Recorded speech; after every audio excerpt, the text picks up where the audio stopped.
Chapter 896.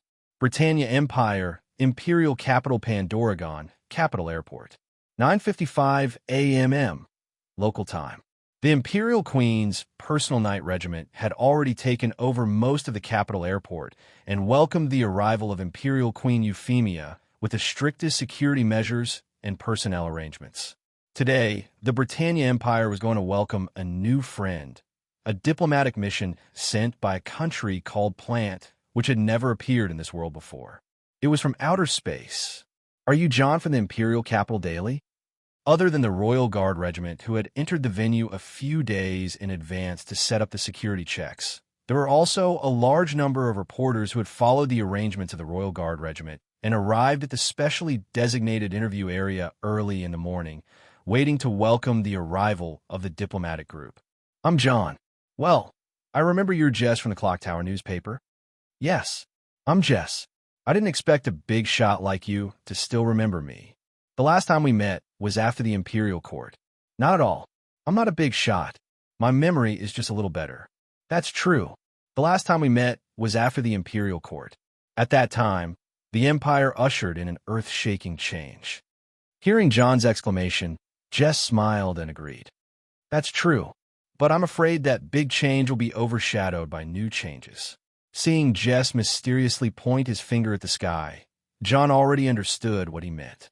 Yes, after today, no matter how stubborn a person is, I'm afraid they will have to turn their eyes to the boundless universe. John and Jess were both citizens of the Empire who survived the super disaster. At the moment when they personally experienced the crisis of life and death, they all understood that the Empire must turn their eyes to the boundless universe and look for hope to break out of the situation. Otherwise, the Empire would inevitably usher in the end. This was not only the personal awareness of John and Jess, but also the awareness of the vast majority of the Empire's citizens who survived the super disaster. Therefore, on this basis, the prestige of Euphemia, who led the Empire to gradually walk out of the super disaster, also increased. Unfortunately, in the face of this situation, there were still voices of dissent within the Empire. Those diehards who still refused to raise their heads in the face of the truth and refused to recognize the drastic changes in front of them were still persistently making those voices that infuriated the citizens of the Imperium. As reporters from the Empire, the two of them had seen similar situations many times. I feel that no matter how loud the slap is, I'm afraid it won't be able to wake up those stubborn, smelly rocks. Jesse shrugged his shoulders and suddenly raised his hand, pointing at the airport highway exit in the distance. Look, the Empress is here. On the airport highway, 12 Lionheart Knight planes were strictly carrying out their protection mission, escorting Empress Euphemia and Princess Royal Cornelia to the capital airport. Imperial sister, have you finished the arrangements for today? Euphemia tidied up her sleeves and took a few glances at the script for her speech. Yes, it's been arranged. Cornelia nodded and looked at the outline of the capital airport. The Knight Regiment has taken over the capital airport, and the airspace of the Imperial capital has been cleared. Everything is ready. As she spoke, Cornelia's tone changed. I heard that Paradise Island is over. Euphemia smiled, and she could not help but look into the distance. Yes, it's over. Yesterday, the Second Air Fleet transported the refugees from Paradise Island to the resettlement site in the Empire. Next, it's time for the fleet led by Guy to return. Looking at the smile on her sister's face, Cornelia was helpless, but there was nothing she could do. The return date is also today, right? Ah, yes. Euphemia's eyes flashed with a cunning light. Perhaps the timing will be a bit more coincidental. When a needle pointed at 10:10, a shuttle that had never been registered in the official database of the Britannia Empire appeared in the sky above the imperial capital of Pandora. It was the main character of this diplomatic mission, the shuttle from Plant. Its appearance suddenly ushered in a burst of flashes. It wasn't until the shuttle slowly docked in the reception area that the flashes from the interview area gradually stopped. Because this was the moment they were waiting for. As the honor guard, the Knight Regiment had already lined up on both sides of the red carpet. Behind the tall and straight Knight Regiment, wearing the uniform of the Empire's Knight Regiment, were 6 Lionheart Knights specially designed and manufactured for the honor guard. Under the gentle breeze, the huge red cloaks that gently fluttered in the wind made the 6 Lionheart Knights look particularly mighty. It seems that we're under a bit of pressure. In the shuttle, a handsome man in a black suit with long green hair tied into a ponytail looked at the waiting knight regiment and couldn't help but smile bitterly. "Nigger, this is just the normal official process. Presumably, they won't make things difficult for us."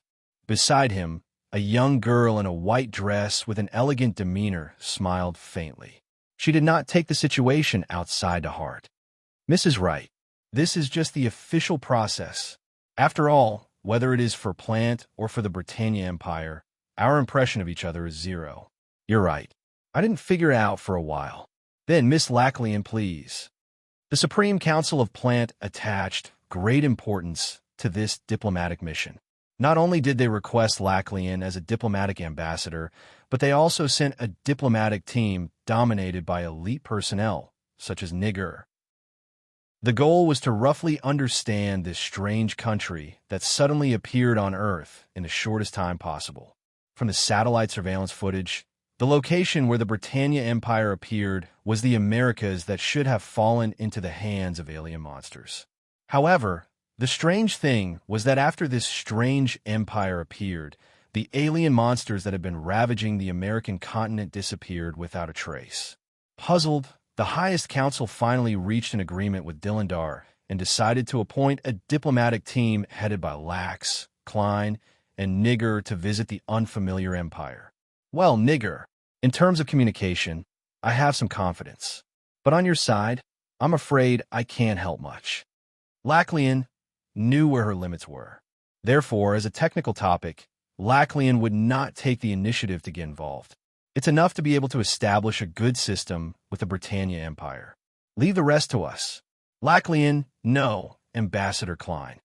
Nigger nodded slightly, took the initiative to open the hatch, and took the lead to walk out of the shuttle to lead the way for Lachlan. When Lachlan stepped off the trestle under the guidance of Nigger and stepped on the red carpet, the interview area lit up with flashes. "Look, is it the diplomatic ambassador of Plant? What a beautiful person. And she's so young." "Yes. How can the country called Plant let such a young girl be a diplomatic ambassador?" "You don't know this. I heard from my cousin who works in the Night Corps that Plant seems to be founded on genetic technology." "Genetic technology? Cyborgs?" "Cyborgs. Are you kidding? She doesn't look like a messy, ugly person." Just as there was a burst of discussion in the interview area, the Night Corps, standing next to them, immediately stepped forward to warn them. "Silence. It's not your turn to be interviewed yet." With a stern shout, the commotion in the interview area stopped on the spot. Compared to the commotion in the interview area that did not spread, Euphemia and Cornelia were a little surprised. Euphemia's right hand, which was covered by her left hand, clenched slightly, and there was a flash of surprise in her eyes. This face, Cornelia blinked and couldn't help but readjust her vision to avoid being distracted. But no matter how hard she tried to adjust herself, she could clearly see the face that should not have appeared here. "Your Majesty, where's the ambassador now?" Although it was a little rash, it was also the question in Euphemia's heart. Then, a maid stepped forward and carefully whispered a few words into Euphemia's ear. Euphemia nodded and couldn't help but smile bitterly. "She's still on the Son of Dan's slave and has now entered the Empire's airspace. She'll be back soon." "Then who is she?" This question appeared in the hearts of Euphemia and Cornelia, the royal sisters. This question shouldn't have appeared. After all, as the country where the real Lakis Klein lived, Euphemia and Cornelia should know the truth. However, the problem was that Ray Minkai and Lakis had never thought that there would be such a surprising situation, but they didn't know whether to laugh or cry. After all, after Jemingard took the initiative to reveal her many arrangements during this period of time, Lakis, who had reacted, immediately asked the Son of Dan's slave to speed up and return to the Britannia Empire at full speed, afraid that she would make a fool of herself. Regarding this, Lei Minkai could only inform Pandora of the imperial capital in advance in order to avoid any trouble during the welcoming ceremony. On this basis, Ray Minkai was even more glad that not many people in the Empire knew about Lakis Klein's true identity. Fortunately, I usually travel as Audrey Britannia. Otherwise, there would really be trouble this time. Lakis, who revealed a rare look of anxiety, patted her chest slightly and couldn't help but glance at Jemingard. Sorry, Lady Lakis, I never thought that such a day would come. Jemingard could only express his helplessness. Chapter 897. After the small interlude regarding Lakis's face, everything went on as usual. As the leader of the Empire, Euphemia perfectly led the welcoming of the diplomatic mission. Let's call it a day. Ambassador, we have prepared a banquet for you tonight. Thank you very much, Your Majesty. Tonight, we will be there on time. At this point, the conversation between Euphemia and Lakis became the conclusion of the first day of this diplomatic event that attracted the attention of the Imperium. Arrange the manpower. She wanted to see who would contact them in private. Sister, Euphemia left the throne. When she returned to the palace, she informed Cornelia. I have arranged the manpower. Also, the prince and the others have returned. They are waiting for your majesty in the Imperial Garden. Is that so? Then let's go. Don't let Kai wait too long. After leaving the palace, the plant diplomatic mission followed the Empire's arrangement and followed the established route to the arranged residence. In the car, Lakis watched the people on both sides of the road and the surrounding buildings. After waiting for a while, she slowly lowered the curtain. Okay, Mississippi, since she got on the car, she had been rummaging in the car. Finally, she took out a miniature device and activated it. Mayo was relieved. Routine inspection? Mayo. Lakis. No, it should be Clia Klein. She, who took the name of Lakis Klein, came to this unfamiliar empire as the diplomatic ambassador of Plant. Therefore, everyone in charge of protecting the diplomatic mission, including Mayo, was very nervous. But Clia herself did not care much about it. This was not her confidence. It came from her intuition. This intuition had been in her heart since she saw the Empress of the Empire named Euphemia at the airport. Perhaps, at the moment when the two sides met, Clia vaguely noticed the surprise in Euphemia and Cornelia's eyes. It was not because of other things, but because of her own appearance. Of course, Clia was not conceited enough to think that her appearance could surpass Her Majesty, the Empress of this huge empire. Most of all, it was a familiar feeling. While he was thinking, the motorcade arrived at the hotel where he was staying. Mayo, who was the first to get out of the car, looked around and found that there were at least 4 Lionheart Knight and a number of soldiers around the hotel. Moreover, this was only the arrangement on the surface. She believed that there would be more arrangements in the dark. As if seeing Mayo's caution, the official in charge of leading the convoy to the hotel hurriedly made a promise. Esteemed Ambassador, this is a guard specially arranged by His Majesty. It was not to restrict the actions of the lords. During the visit, other than some military-controlled areas and secret areas of the country, the other areas will be open to all of you. Yes, thank you very much, Your Majesty. That's all for today. We have to prepare for tonight's banquet. Clia nodded slightly and gently unraveled this paragraph. Mayo, there's no need to check the room. Just as she was about to enter her room, Clia suddenly said something that surprised Mayo. Wait, Mississippi, there's no need. No one will hurt us here. After saying that, Clia pushed open the door and smiled inside. I'm right, sister. What? Mayo was startled and subconsciously looked into the room. He saw a woman with soft and bright pink hair, who was also wearing a white dress, sitting at the tea table with a sweet smile.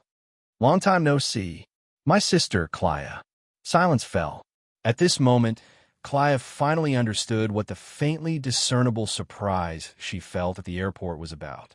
So, in this empire, there was already an existence named Lakis Klein.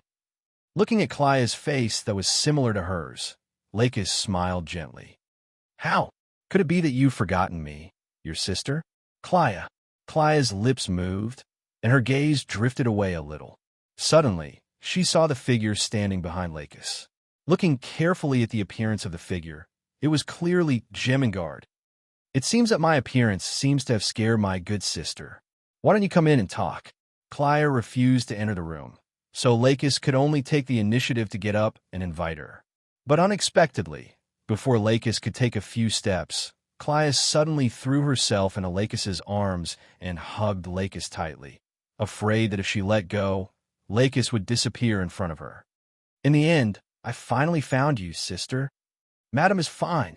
Tears of excitement and joy flowed out of her eyes, wetting Lakis's collar in an instant. But Lakis did not care. She only gently patted the back of the girl in her arms and comforted her softly. After sensing that Clya's emotions had calmed down a little, Lakis raised her head and looked outside the door. She spoke softly to Mayo, who was slightly flustered but carefully observing the situation in the corridor. Mayo was afraid that others would see the situation. Mayo, come in. No one will disturb us before 5 o'clock. Mayo blinked, looked around again, nodded silently, turned around, and closed the door. I can see that you also have questions for me. Come and sit here. Mayo. Lakis invited them again. Clya and Mayo sat down. Jemingard, who had been standing by the side, immediately served them tea. This greatly surprised Clya. During the time when Lakis and Ray Minkai were missing, Clya, who had grown up, had come into contact with Jemingard a few times. Even Clya's success in entering plant as Lakis Klein was due to Jemingard's work behind the scenes. After a few interactions, Jemingard had already become an extremely scheming and capable woman in Clya's heart. But the image of the respectful maid in front of her, who served tea at the right time, had completely subverted Jemingard's image in Clya's heart. Please don't mind me, Miss Clya. Jemingard seemed to know. It should be said that she did not care about her image in Clya's heart at all. All right, it's time to get back to the main topic. Clya. Yes, sister. Seeing Lakis's stern face, Clya immediately sat up straight. Clya, I won't pursue the matter of why you took my life and appeared in plant, but I think you should be aware of it. Then, tell me about the results of your time here. Looking at the face that was exactly the same as hers, Lakis could not help but sigh in her heart. When she first met her, she was so weak and helpless, as if she would die with just a little bit of force. Now, she had grown up and taken over the name Lakis Klein with her own will. Yes, sister, Clya responded again. After organizing her words, she began to talk about what had happened after she entered plant as Lakis Klein. Although there were many things to talk about, Clya knew that it was only appropriate to talk about the main points now. I'm not too sure how much information Miss Jemingard has told you about plant, so I can only talk about some things that haven't been announced yet. I've already mentioned the Black Lion to Lord Ray Minkai and Lady Lakis. Jemingard reminded her. Okay, I got it. Then, what I'm going to talk about next is something that is very likely to affect the entire plant. Lakis frowned and looked at Jemingard, who shook her head. This probably happened after Jemingard's orbital airborne landing, right? The living body of evidence 01 has been found. At first, Lux didn't react to Clya's casual words. But soon, Lakis stood up from her chair. Clya, repeat it. Clya nodded and repeated what she had said. The real evidence 01 has been found. How is that possible? Evidence 01 was the fossil that the first regulator in history, George Glenn, brought back from Jupiter to the Earth's circle. At that time, it did cause a frenzy, but with the assassination of George, this biological fossil, named Evidence 01, gradually faded from the eyes of the public and became a symbol that only existed in plant. How did you find it? Is it really Evidence 01? Countless possibilities flashed through Lakis's mind, but she could not grasp the key point. After the Black Lion was discovered, another search fleet found it in the nearby universe. Clya stretched out her right hand, and Mayo immediately took out a miniature projector and placed it in her hand. This is the record from back then. Originally, these records would have been destroyed as soon as possible. But fortunately, there were people from Klein in that search fleet, and they copied some key information in time. Was it Team Lewis? Jemingard asked, and then after seeing Lakis's confusion, he added, At that time, We were puzzled by the sudden disappearance of Team Lewis's voyage records, but our attention was more on the Black Lion, so we missed evidence 01 this time. This is our mistake. I'm very sorry. Lady Lakis. No. No one could take care of everything. What's more, I'm afraid the situation at that time was a mess. Lakis waved her hand, indicating that she would not pursue the matter, and continued to signal Clya to continue. Continue. When evidence 01 was discovered, it did not seem to have any signs of life on the surface. But after taking it in and carrying out the relevant inspection work, the technicians unexpectedly found that the skeletal model of this creature had an extremely high degree of coincidence with evidence 01 hanging in the hall of the Supreme Council. After this news was fed back to the Supreme Council through a special channel, Speaker Dylandel immediately formed a technical team with more comprehensive and functional equipment to meet up with Team Lewis and start an investigation. Clya stretched out her hand and swiped on the miniature projector, and the projection screen showed a whale with a pair of huge wings, fixed in a culture pool by many fixed arms. Before I left Plant and came to this country, the latest test results of this whale were, it's still alive, and it was named the Jupiter whale by the Supreme Council. Chapter 898. Jupiter's Whale. Lakis could not help but fall in a deep thought. In the history of the establishment of Plant, the Jupiter fossil named Evidence 01 had a considerable influence. Although this influence gradually faded under the influence of many subsequent events, it still had a certain influence within Plant. For a long time, the Evidence 01 fossil that George brought back from Jupiter was considered by a considerable number of regulators as proof of the inevitable existence of regulators and would inevitably become evidence of the elimination of naturals. It was even called the revelation of the new era. However, with the assassination of George and the delay in the development of Jupiter, the many disputes between naturals and regulators, and even the Earth Circle, which was at war, could not take care of this aspect. Who would have thought that the X1 crack left behind by State Zero after the battle between Yakin and Dewey would be related to this? Did the Supreme Council do anything else? Lakis did not believe that the Supreme Council would stop at the naming stage in the face of this living evidence or even the revelation. For now, no, but I heard some rumors. Clya pondered for a moment and seemed to be somewhat uncertain. It seemed that this was just some rumors. Let's hear it. Sometimes, the truth may often be hidden in specious rumors. Okay. Hearing this, Clya nodded. This was a discussion that I overheard after a Supreme Council meeting. It was a discussion about a biological genetic research report of unknown origins. Biological genes? Lakis and Gemingard looked at each other with confusion on their faces. Yes. Genetic reports are very common for the Research Institute of Plant. But I heard from those people that the report seemed to be a report on whale genes. But there aren't any living whales on Plant. Where's the report? Gemingard frowned and thought for a moment before finally asking. The person who discovered it has been returned. A few days later, when I tried to get someone to inquire, I found that the person had been transferred away. Transferred away? Lakis shifted her gaze and looked at Gemingard. Gemingard, now, can you contact PLNT? I'll go now, but so much time has passed. I'm afraid we can't find that person anymore. Gemingard nodded, then asked Clya about that person's characteristics and left the room. With that, the matter from Plant was finally settled. Lakis looked at the face that resembled hers again and couldn't help but smile. Clya, you've worked hard during this time. Leave the rest to me. Clya's act of using her identity to infiltrate Plant was indeed bold and risky. How could Dillandar, that old fox, be fooled so easily?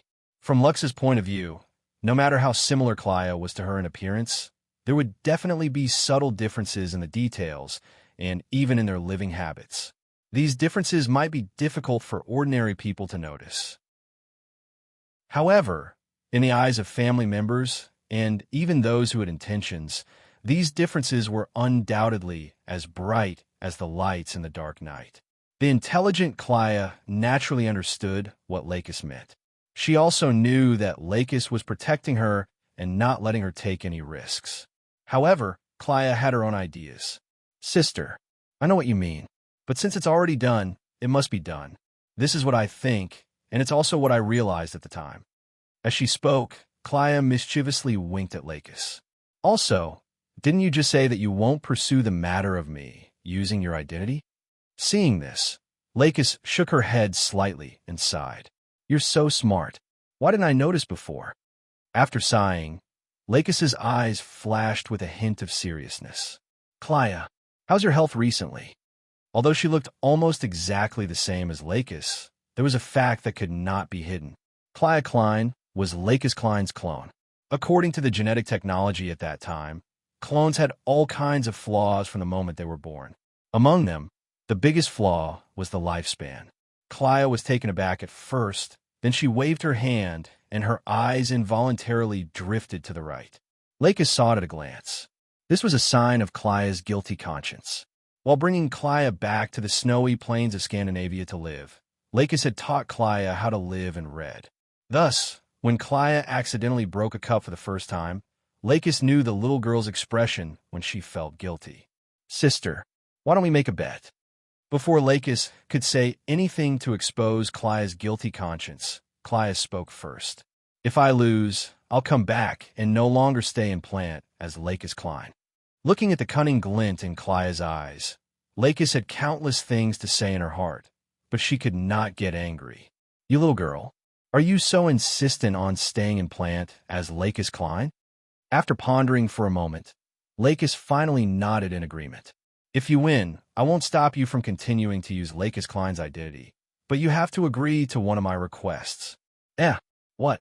If I win, I have to agree to one of your requests. Seeing that Lakis agreed, Clea, who did not have time to be happy, was immediately unhappy when she heard that there was an additional request. Silly girl, this is for your own good. Lakis angrily flicked Clea's forehead with her finger. But sister, aren't you going to ask what the bet is? Clea immediately held her forehead, feeling wronged, but a cunning glint flashed in her eyes. None of this could fool Lux.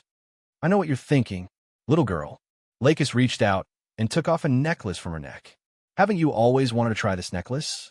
Tonight, I'll let you wear it. Really? Clea looked at Lakis in surprise. Then, she looked at Lakis with a slightly pitiful expression. Sister, did you really guess what we're betting on? Otherwise, why would I take this necklace out? Remember, don't break it. Night.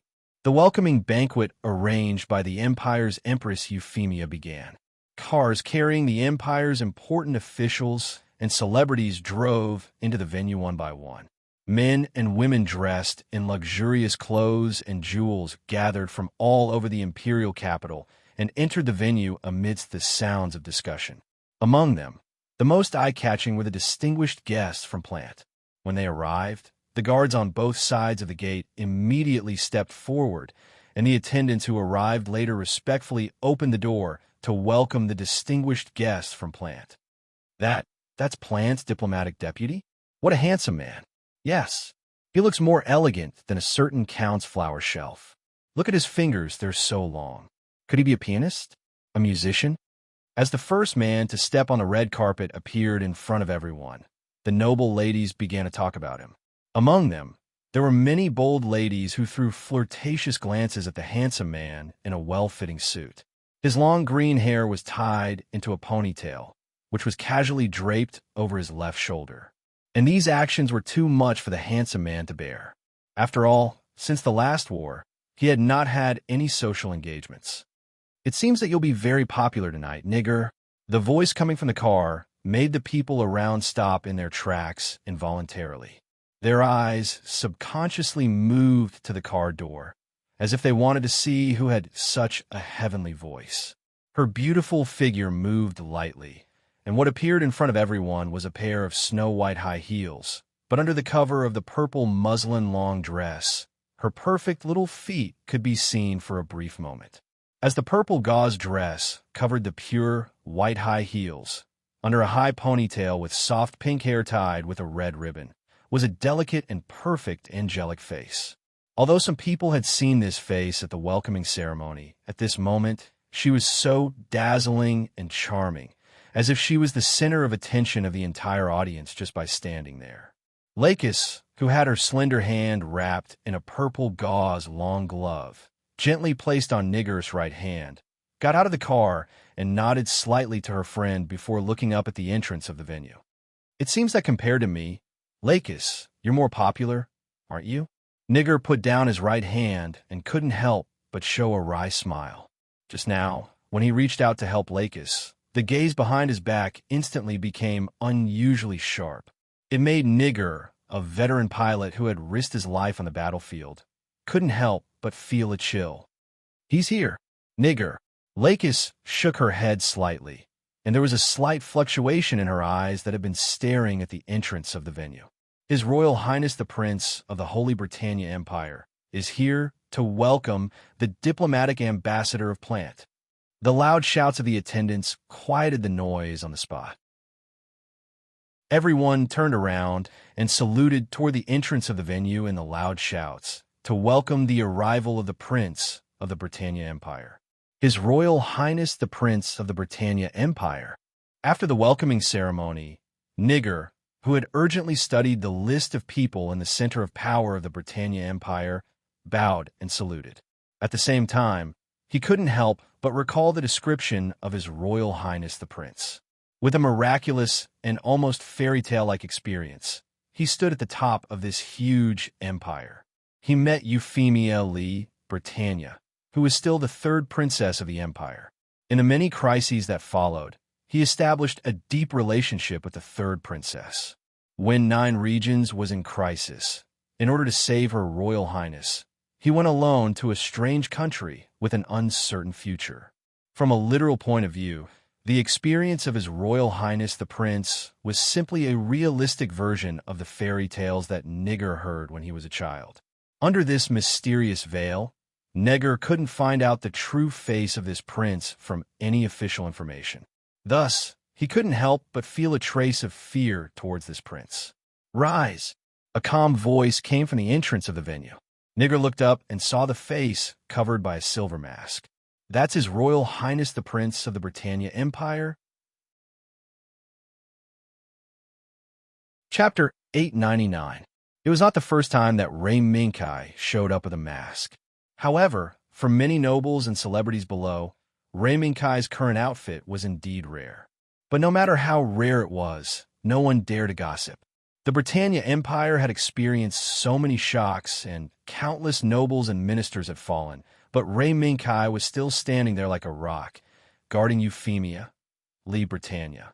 Such a character had long made the surviving nobles fearful, and they dared not disobey. Not to mention questioning this little mask. His gaze swept past all the nobles and finally landed on Nigger and Lakis. Nigger, a good friend who had been separated for a long time. It was not until that moment that Lay Minkai truly realized that Neil would come here as the deputy diplomatic envoy of Plant and appear in front of him. I don't know if this guy can recognize me. Ray Minkai had a hint of evil in his heart, but he did not make any moves. Now, Ray Minkai was the prince of the Britannia Empire, not the little student in Zaf Military Academy. The difference between the two was enough for Ray Minkai to treat the scene with caution. "Welcome to the 2 ambassadors. The banquet is ready. Please move." Ray Minkai's reception was very direct, which made Nickel, who had already prepared a draft in his mind and was ready to exchange a few pleasantries, stunned. From the welcoming ceremony during the day, this country seemed to like to make a big show. Why did it change at night? "Let's go." "Nickel, I heard that His Royal Highness is a soldier."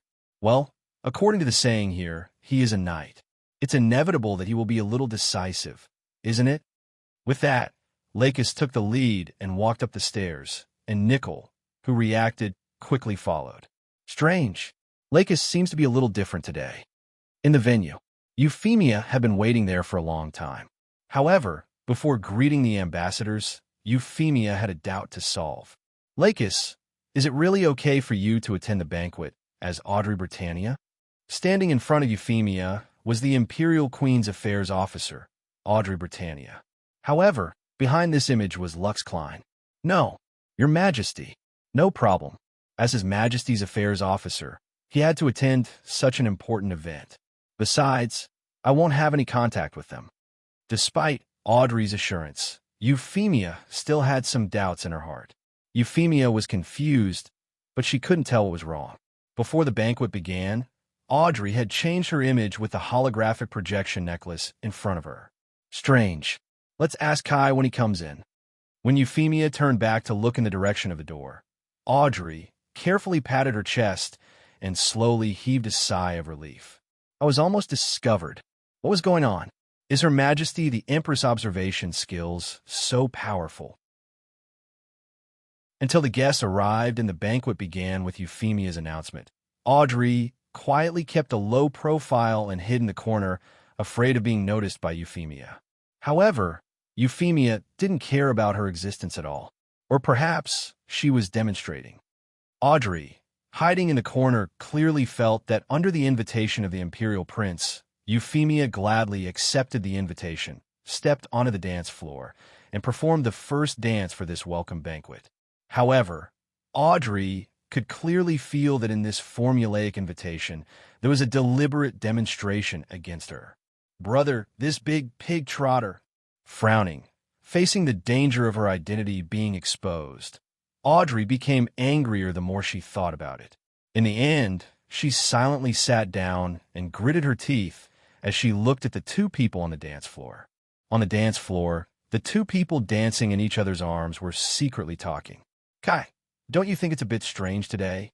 Euphemia, who took a step back, happened to see Lakis surrounded by several nobles. Strange. Lei Minkai turned his gaze and subconsciously saw Audrey hiding in the corner. Then, he took the opportunity to change his direction and look at Lux, who was surrounded by the nobles, when they changed to the next set of dance steps. It's indeed strange. Lei Minkai's mouth twitched as he thought to himself. It can't be like that, right? The Empress, who was in Lei Minkai's arms, revealed a sly smile and gently pushed Lei Minkai away. Okay. The first dance is over. You should fulfill your duty as the Imperial Prince. Amidst the applause, the Empress left gracefully, leaving Lei Minkai alone on the dance floor. Needless to say, it was the second dance. For this dance, the Imperial Prince personally invited the distinguished guest from afar, Plant's diplomatic ambassador, Lakis Klein. Thus, under everyone's gaze, Lei Minkai took the first step toward Lakis. With Lei Minkai's footsteps, the nobles who were surrounding Lakis and trying to build a good relationship with her also felt some pressure. The pressure came from the surroundings. The pressure came from the Empress, who had returned to her seat and was still paying attention. There was also the pressure from the Imperial Prince. With every step, Lei Minkai's aura increased by a bit, and the pressure on the group of nobles surrounding Lakis also increased. It was not until the crowd parted and Lei Minkai walked in front of Lakis that the pressure on these people's shoulders gradually dissipated. Beautiful lady, I wonder if I have the honor of inviting you to dance. It's my honor, Your Highness. Lakis smiled and placed her hand on Lei Minkai's right hand. Along the way, she secretly glanced at Audrey, who was observing them. On the dance floor, Audrey looked at Lakis, who gladly accepted Lei Minkai's invitation to dance. The plan is proceeding as planned. But before she could feel proud for long, a faint voice came from behind her. The plan is not bad, isn't it? In an instant, Audrey had goosebumps all over her body. In a panic, Audrey, who fell onto the sofa, looked at the person who came and realized that it was the Britannia Empire's Empress, Euphemia. The other party was carefully sizing him up with a pair of probing eyes. Under that probing gaze, Audrey felt as if she was being seen through. This was a feeling that she had never felt in Delander before. Your Majesty, why are you here? Euphemia shook her head and waved her hand to indicate that it was fine. You should be Lakis's sister, Clea, right? With that, Euphemia glanced around and added, Don't worry. Don't worry. No one will notice us here. I can guarantee you that. Since she had been exposed, Audrey, or Clea, no longer put on an act. I didn't expect you to see through me so quickly. Hearing this, Euphemia smiled. To be honest, if I didn't spend so much time with Lakis, I would have been fooled by you. Clia scratched her head in distress. If that's the case, then I'm going to lose? Lose? Euphemia was surprised for a moment before she understood. Because this scene was familiar to her. You want to prove that you can help, right? Clia paused for a moment. Then her shoulders slumped and she nodded, admitting it. It's not wrong to prove that you can help. But sometimes you have to consider Lakis' feelings and thoughts. Although today is the first time we met, when Lakis mentioned you, I could feel that she really loves and cares for you as her sister. But in her anxiety, Clia had almost revealed her true identity. But you're a clone. Am I right? Euphemia really saw through Clia's concerns. Clia pursed her lips, but in the end, she nodded her head heavily. Euphemia stretched out her finger and stopped Clia from continuing. If that's the case, then you don't have to worry or worry. What plant can't do doesn't mean that the Britannia Empire can't do it. Moreover, we still have a backup plan. Believe me, Lakis also thinks the same. Clia still didn't seem to believe Euphemia's words. But perhaps this was Clia's experience and the limitations brought by her gaze. Clia's somewhat flickering gaze passed through the crowd and fell on the two people dancing. The woman nestled in the man's arms had asked her about her body in concern during the day, but Clia had brushed it off. In fact, Clia could already feel that her body was gradually deteriorating. After all, during the battle with Yakindu Wei, Clia's appearance was still less than 10 years old. But in the time after the battle, Clia's appearance had rapidly grown from less than 10 years old to 15 or 16 years old. Such rapid growth would inevitably bring about some terrifying effects. After this diplomatic mission, Clia would probably no longer be able to hide the fact that her body was rapidly deteriorating. What a cute and pitiful child. Euphemia reached out and hugged Clia as she said softly, "That's why you thought of this method, right? What a silly child. You really are a silly girl." Ray Minkai's voice suddenly came from a front. At some point, Ray Minkai and Lakis, who were supposed to be on the dance floor, had silently arrived at this corner. Both of them had helpless expressions on their faces. "Lakis, you didn't tell the silly girl?" Lakis seemed to have suddenly thought of something as she clapped her hands lightly and exclaimed in surprise, "I don't think so. It's all this silly girl's fault. I just asked a few questions and she started rambling, causing me to forget."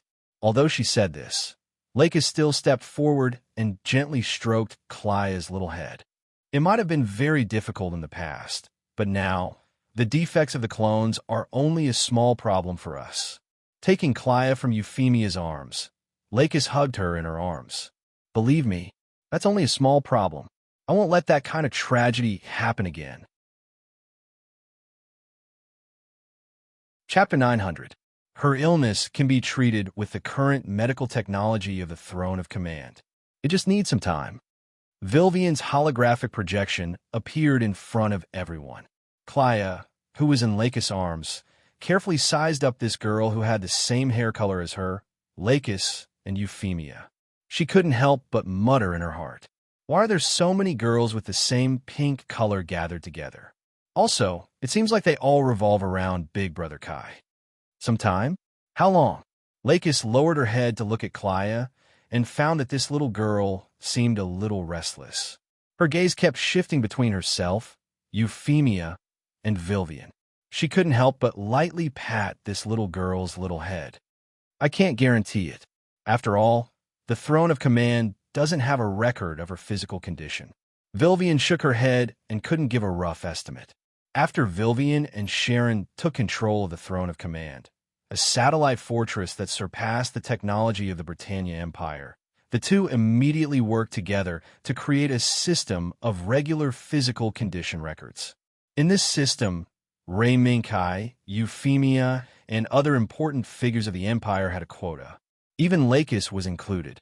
"Looks like we just need to spend some more time." "Clia, you've lost this bet." Knowing the guarantee of this system, Lakis tapped Clia's forehead. The so-called bet was nothing more than a small game that most twins would understand at the same time, an exchange of identities. Although Lakis and Clia weren't twins, in a sense, they were closer than twins. Regardless of how Klaya initially planned to play this little game, the reality was that Ray Minkai and Euphemia recognized her immediately. In Lakis's heart, it was inevitable that Ray Minkai would recognize her immediately. However, Euphemia was also able to sense that something was wrong in such a short period of time. This surprised Lakis a little. After all, your identity in the Empire is the Empress official. If you can't even recognize your own official, I don't have the face to continue sitting on the throne. Facing Lakis's surprise, Euphemia gave this explanation that felt wrong but couldn't be refuted. Klaya looked up from Lakis's arms, her eyes flickering with an aggrieved light. But I really want to help you, big sister. Also, my body should still be able to hold on for some time. Her aggrieved look was truly moving. If the nobles at the banquet saw this, it would probably cause a commotion. Unfortunately, the person with such a lovely appearance was none other than Lakis. Looking at the face that was almost identical to her own, Lux was instantly infuriated. It's useless to refute. According to the bet, you have to listen to me. Lakis, Lakis, Lakis us, was Lakis, Lakis, little Lakis, Lakis, Lakis, Lakis, of course.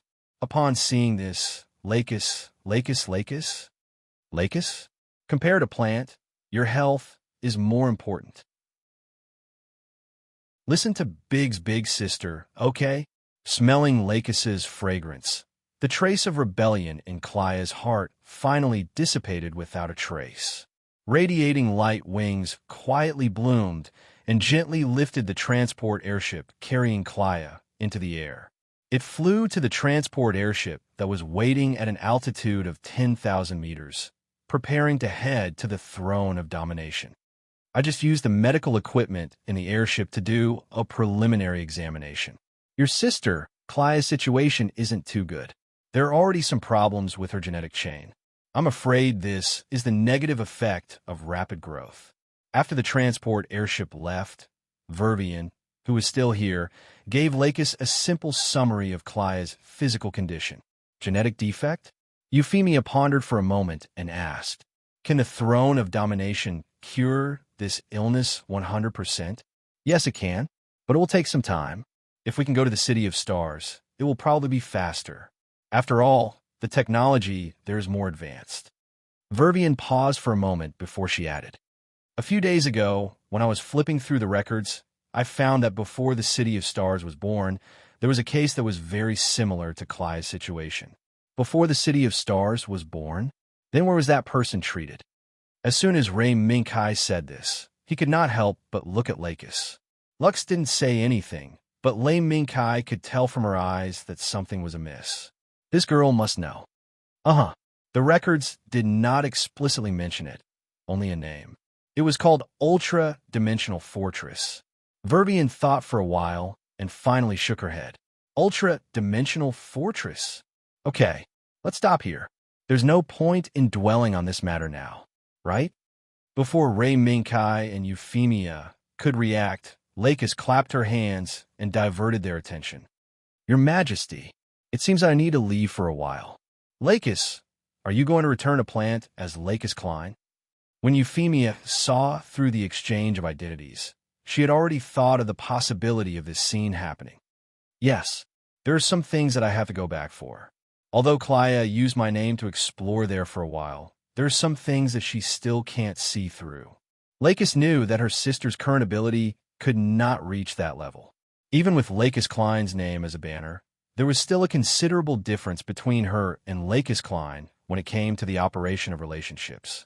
As she said this, Lakis looked at Ray Minkai and found that Ray Minkai did not stop her from continuing to use the identity exchange trick to sneak into plant. Kai, you're not stopping me?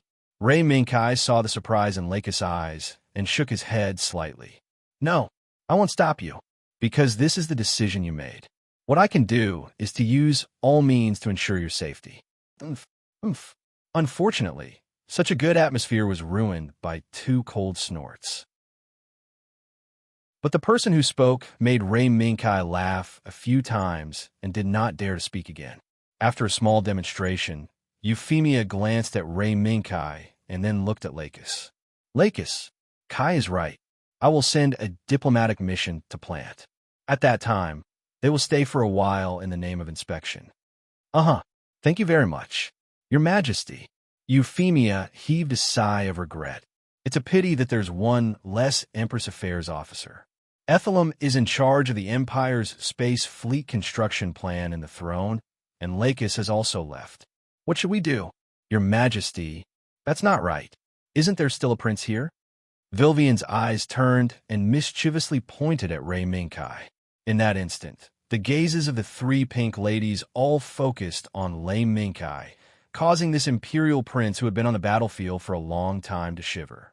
The next day, after a night of banquet, the plant diplomatic mission was divided into two groups of people to exchange information with the Empire according to the Empire's arrangement. The people headed by Lacus Klein would exchange state affairs with the Empire's government personnel according to the arrangement.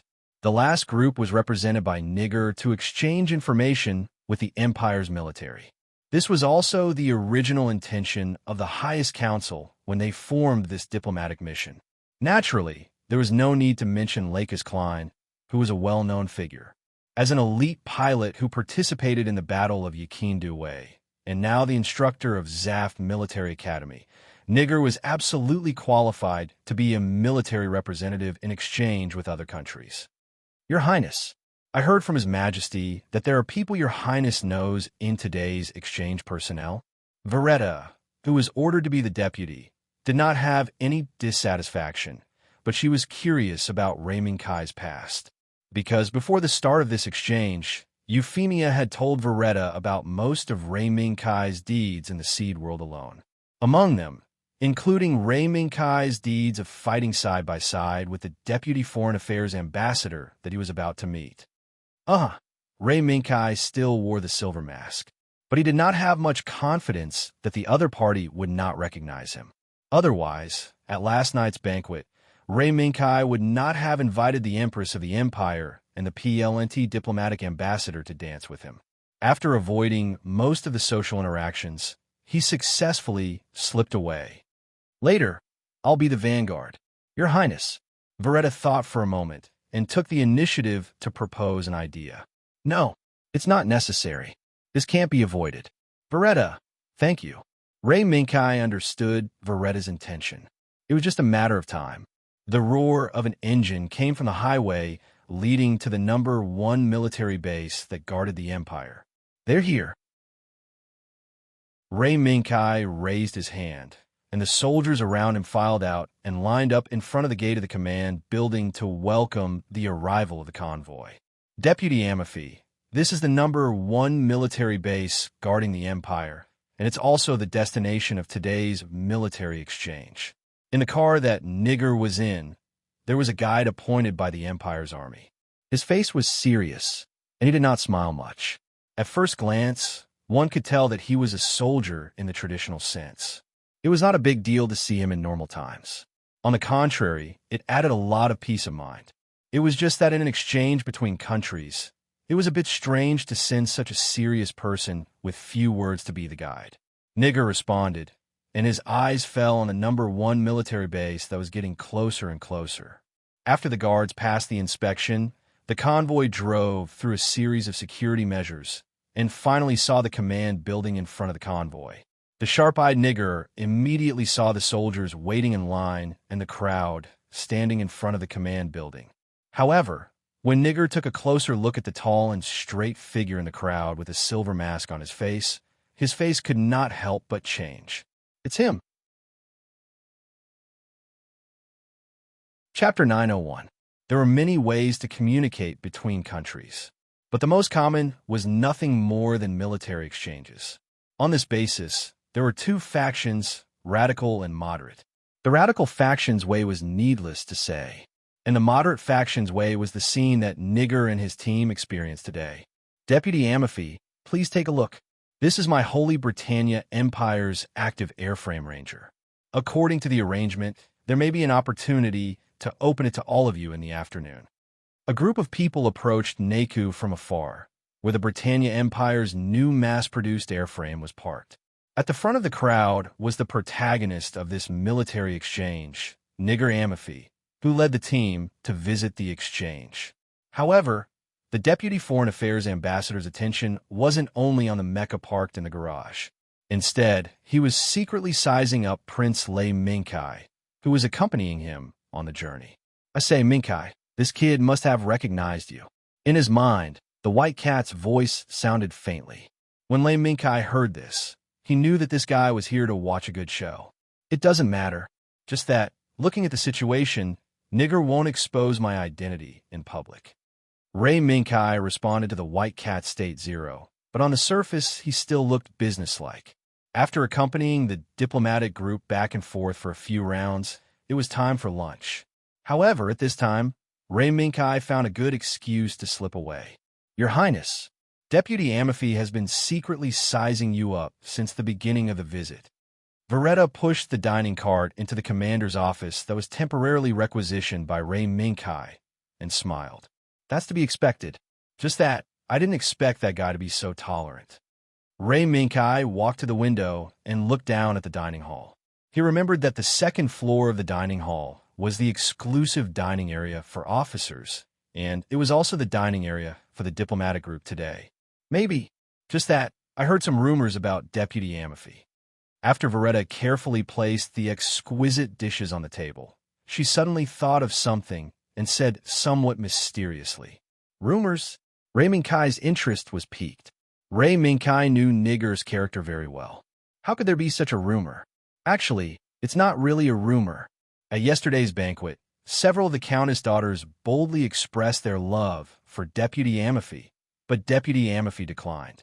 Because of this, the daughters of those counts are still locking themselves up at home. This time, Lei Minkai was speechless. Who would have thought that the first day Neil arrived in the Britannia Empire, he would catch the eye of several counts' daughters? Although it could not be ruled out that those young ladies were acting in a fit of pique, it also seemed to prove the charm of Nigger. Maybe I can use a honey trap to keep Deputy Amaphi in the Imperium.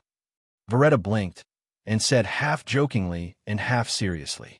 Lei Minkai smiled and waved his hand. It's not necessary, and it's not necessary. I know Nigger's character very well. He loves Plant very much. Otherwise, he would not have suffered such a fate. Veretta was stunned for a moment, and then remembered some of the scenes she saw in the Steel Polo world. Immediately, a trace of horror appeared on her face, and she quickly apologized. I'm very sorry. Your Highness, I didn't mean what I said just now. Lei Minkai frowned, and finally turned to Veretta and raised his hand to pat Veretta's cheek. However, the strength was only enough to hear a sound. These words can only be said in front of me. Veretta, just this once. The burning sensation of Lei Minkai's palm on the side of her face made Veretta's face blush. Yes, Your Highness. On the other hand, Nigger did not pay much attention to the food, even during mealtime. Instead, he ate while looking at the Imperial soldiers coming and going around. As Zaf's instructor, Nigger was naturally able to see some of the knack.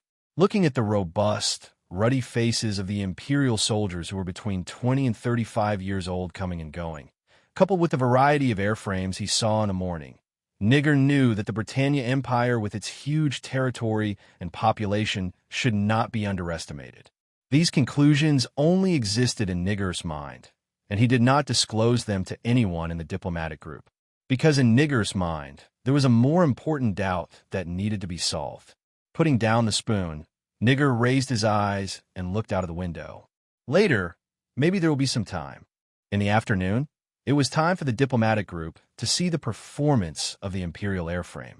In this arrangement, anyone in the diplomatic group was allowed to board the active airframe of the Empire, including the Rangers, to experience it. Although there were some discerning people in the diplomatic group who were more envious of the Lionheart Knight used by the Knight Regiment, they also knew that this kind of elite airframe could not be open to a country that had just established diplomatic relations. Therefore, they were very satisfied that the Britannia Empire opened a right to experience the active airframe during this visit. After Nigger arranged the personnel, he subconsciously looked around, but found that the person he imagined did not appear. Deputy Amaphi, I wonder if you are free now? His Royal Highness the Prince would like to talk to you. At this moment, Veretta's voice came. Neger looked back and saw the brown beauty, Valletta knew, who had always been by the side of the imperial prince. Judging from a performance of the personnel in this military base, the status of the brown beauty seemed to be not low. In this regard, Neger was very cautious, but he did not dare to be rude. There is some time now. I wonder where His Royal Highness the Prince is now. Valletta smiled, turned around, and raised her hand. Deputy Amalfi, please come with me. Here, you can leave it to our people to deal with. The bright sunlight scattered through the window, making the whole office unusually bright. On the right side of the office, the white tea table was already prepared with the royal tea and snacks, and a silver mask casually placed on the edge of the table. The moment Neger stepped into the office, his eyes fell on the man who was sitting at the tea table, holding a teacup and leisurely sipping the black tea in the cup. Then, his eyes fell on the silver mask on the edge of the table, and then, again, fixed on the man's face. This went back and forth several times, but it seemed that he could not solve the doubts in his heart. Neger, if you have a problem with a close friend you haven't seen for a long time, you can turn around and leave. There's no need to stand there. I'm confused just looking at you. Ray Minkai lowered his eyes and found that more than half of the black tea in the cup had been drunk. He could not help but smile bitterly and began to tease Neger, who was stunned at the door. You really didn't die." After taking a few deep breaths, Neger quickly stepped forward and raised his hand to point at Ray Minkai and shouted. Ray Minkai looked at the finger that was almost on his nose and shrugged his shoulders. "I'm a person, it seems that I don't die easily. Sorry, I've disappointed you. Bastard, you're playing with us."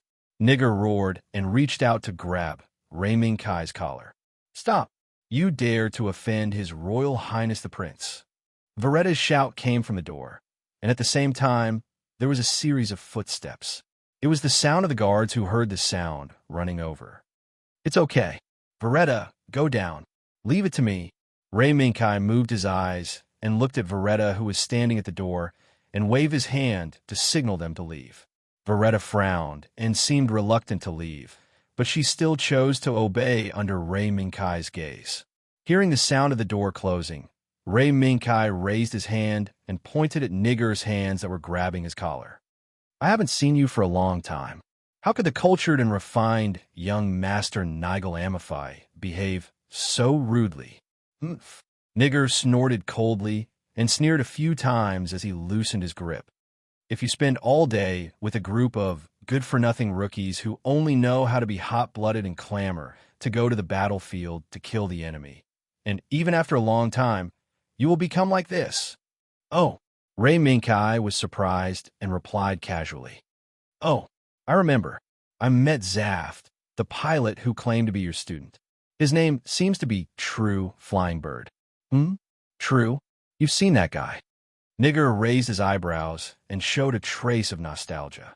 "True joined Zaft Military Academy after the war. Although I don't know what he's thinking all day, he's quite obedient."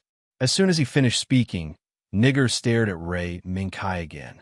"Since you've seen True, then it means that the Minerva is in this country, right?" Ray Minkai raised his hand and casually adjusted his collar, then pointed to the tea and snacks on the table. "Royal tea and snacks from another world. Don't you want to try?" Looking at Ray Minkai's leisurely appearance, Neger was furious, but there was nothing he could do. Who asked Ray Minkai to have his family's lifeline in his hands? Neger, who picked up the teacup and took a sip, didn't taste anything at all. His mind was only focused on the Minerva. That look made Ray Minkai sigh. "Neger, the Minerva is the trump card of the speaker. It has nothing to do with you. Why are you so nervous?" Neger was speechless for a moment. "How do you know? Are you not missing at all?" Ray Minkai tapped the table with his finger. "Literally, I'm not missing. I'm just back here." "Here." A thought suddenly flashed in Neger's mind. "You're not from Plant. No, you're not from our world." Ray Minkai rolled his eyes, pointed at himself, and said word by word, "That's right. I've never said that I'm from Plant." Then he extended his right hand to Neger. "Nice to meet you. I'm Ray Minkai, Prince of the Britannia Empire." Chapter 902. Nickel angrily slapped away Ray Minkai's right hand. Don't talk to me about this nonsense. So what if you're the prince of the empire? In my heart, you are still the Ray Minkai who trained with us in Zaf Military Academy and lived and died with us on the battlefield. When Nickel said this, his expression was extremely serious. If Ray Minkai dared to refute, maybe this gentle and elegant young master would turn into a demon instructor and make Ray Minkai relive his training experience in Zaft Military Academy. Ray Minkai laughed a few times and spread out his hands. Forget it. I won't tease you anymore. How did you find out? Although I expected you to see through it, you really can endure it. Nickel snorted coldly. Speaking of which, I should say the Klein family is really good at hiding. Lux is not Lux, right? Nickel did not answer Ray Minkai's question directly. Instead, he turned his target to Lux. Ray Minkai picked up the teapot, poured himself a cup of black tea, and said with a serious look, "There's always been only one Lux Klein. Lux is Lux, not someone else." These words made Nickel show a dignified look. Suddenly, he remembered a little girl he had met in Scandinavia by chance. Could it be her? Ray Minkai was not surprised by Nickel's surprise, but he did not point it out. You just need to remember that there's always been only one Lux Klein. Nickel pondered for a moment and no longer bothered with this issue. Fine. I knew you must be with Her Highness the Princess. The kind of Ice Mountain Knight who has a straight face all day and takes it as his duty to save the world is really not suitable for you. Ray Minkai's hand movement paused. Ice Mountain Knight? Nickel, do you mean the Holy Lion Knight? This time, Nigger, who had witnessed Ray Minkai's intelligence-gathering ability, was no longer shocked. I didn't expect you to know about his existence. Have you contacted him? Ray Minkai thought about it and tried to ask Nigger about the Holy Lion Knight. After all, compared to Carrie's identity, which was only publicized by the government, Nicole's information was more valuable. Yes, I've come into contact with it a few times. Nigger nodded and pointed at Ray Minkai's nose again. In the end, it's all because of you. Me? Yes. After the battle with Yakinda Way, although countries around the world organized a large amount of manpower and material resources to provide the D to research the X1 crack, except for the initial results, the research progress after that came to a standstill. At this time, someone proposed to form an expedition fleet and venture into the X1 rift to explore the world on the other side. At this point, Nigger couldn't help but show a wry smile. To be honest, at that time, even the most authoritative D couldn't guarantee that this fleet could survive for even a second in the X1 rift. But even so, someone stood up for the first time and clamored to be the first to enter the X1 rift and find you. Boo! Ray Minkai touched his chin. He remembered that in the seed world, there didn't seem to be such a good friend. Presumably, you can't guess. Even as a participant at that time, I couldn't guess who would be the first to jump out. He is Yitzhak. What? Yitzhak? No way. Hasn't this guy been at odds with me ever since we were in the military academy? Ray Minkai was surprised. Surprised, right? I was the same at that time. I made a lot of assumptions, but I didn't expect that Yitzhak would be the first to stand up. Nigger sighed. The scene at that time was chaotic. Fortunately, this plan was stopped. It was not implemented. Ray Minkai's mouth twitched, and he didn't know what to say for a while.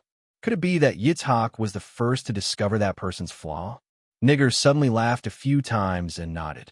Indeed, when the speaker brought that person in front of everyone and said that you had returned, only Yitzhak felt that something was wrong. Ray Minkai pondered for a moment, and a speculation flashed in his mind. Could it be that Yitzhak ran up to provoke him? Nigger nodded. Ray Minkai couldn't help but hold his forehead, thinking that it was indeed the case. As the saying goes, only the opponent is the one who knows you best. In the military academy, in the face of Yitzhak's provocation, Ray Minkai didn't care, but when he was annoyed, he decisively fought back. And then? You were suspicious just like that? Probably. He was just investigating in secret. There hasn't been any progress. Then at the banquet yesterday, I saw you. To be honest, you deliberately exposed your flaw, right? You guessed it. Tell me about that person. Ray Minkai smiled and changed the topic. Seeing this, Nigger didn't dwell on it. At the beginning, that person still used the name Ray Minkai to join Zaft, and then continued to make contributions in the battle against those alien monsters until the Supreme Council and Zaft jointly awarded the title of Holy Lion Knight. At the same time, they also formed the First Fleet as a sharp knife force against the alien monsters. Those alien monsters are called Beta. Have you ever encountered a Beta that is extremely large and is comparable to the size of a colonial satellite? Beta, is that what you call those monsters? Not really. Whether it was the First Fleet or the Gyre team, led by Yitzhak and Diego, they had never encountered such a large monster. Could that be the nest of those monsters? Well, in that case, the universe around Plant is still safe. Maybe it's just luck. But Ray Minkai didn't completely believe in this factor. From the moment the world changed, Ray Minkai had encountered Hive several times, including a new breed of Beta that had never appeared in his memory. Even with such a high concentration of elite forces, there was not a single trace of Hive around the plant. This made Ray Minkai feel very surprised. At the same time, he was also very puzzled. Is there a problem? Ray Minkai's doubts surprised Nigger.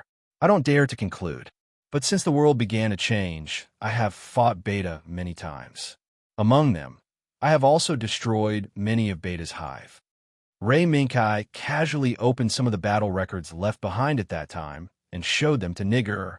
The more Nigger looked, the more solemn his expression became. A hive appeared around the Pillar of Heaven, and the Pillar of Heaven collided with it, perishing together. A hive appeared in the territorial waters of Orb, and Orb almost fell. A hive appeared near the territorial waters of Paradise Island, and the garrison of Paradise Island was almost wiped out, and the remaining forces were collectively transferred to the Britannia Empire. In each of the 3 near-annihilation attacks, Hive's figure appeared. Judging from a scale of the attack at that time, it was almost the same as the attack on Plant. The only difference was that there was no trace of Hive. No. Maybe it's not that it didn't appear. Nigger was silent.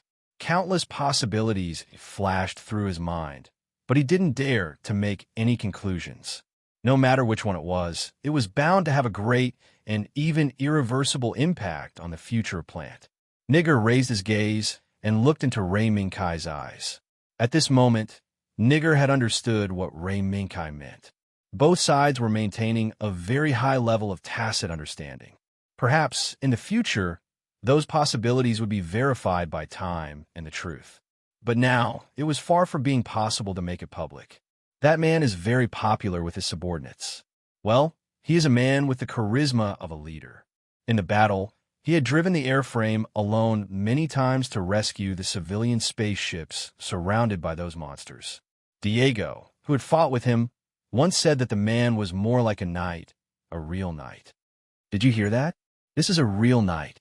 In his mind, the voice of the white cat State Zero sounded again. This kitten usually ridiculed Ray Minkai when it had nothing to do, and it didn't look like a knight at all. This time, it caught Ray Minkai's weakness that it thought could hurt him. However, Ray Minkai didn't pay attention to the wind of the white cat State Zero at all, and only nodded lightly. It seems that the speaker really spent a lot of effort to build this Holy Lion Knight.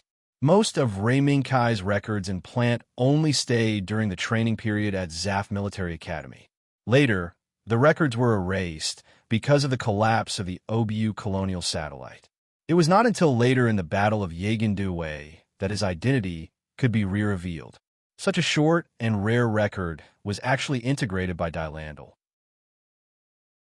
It looked like the legendary 8 virtues were gathered into one, and the incarnation of the Holy Lion Knight was really difficult for him.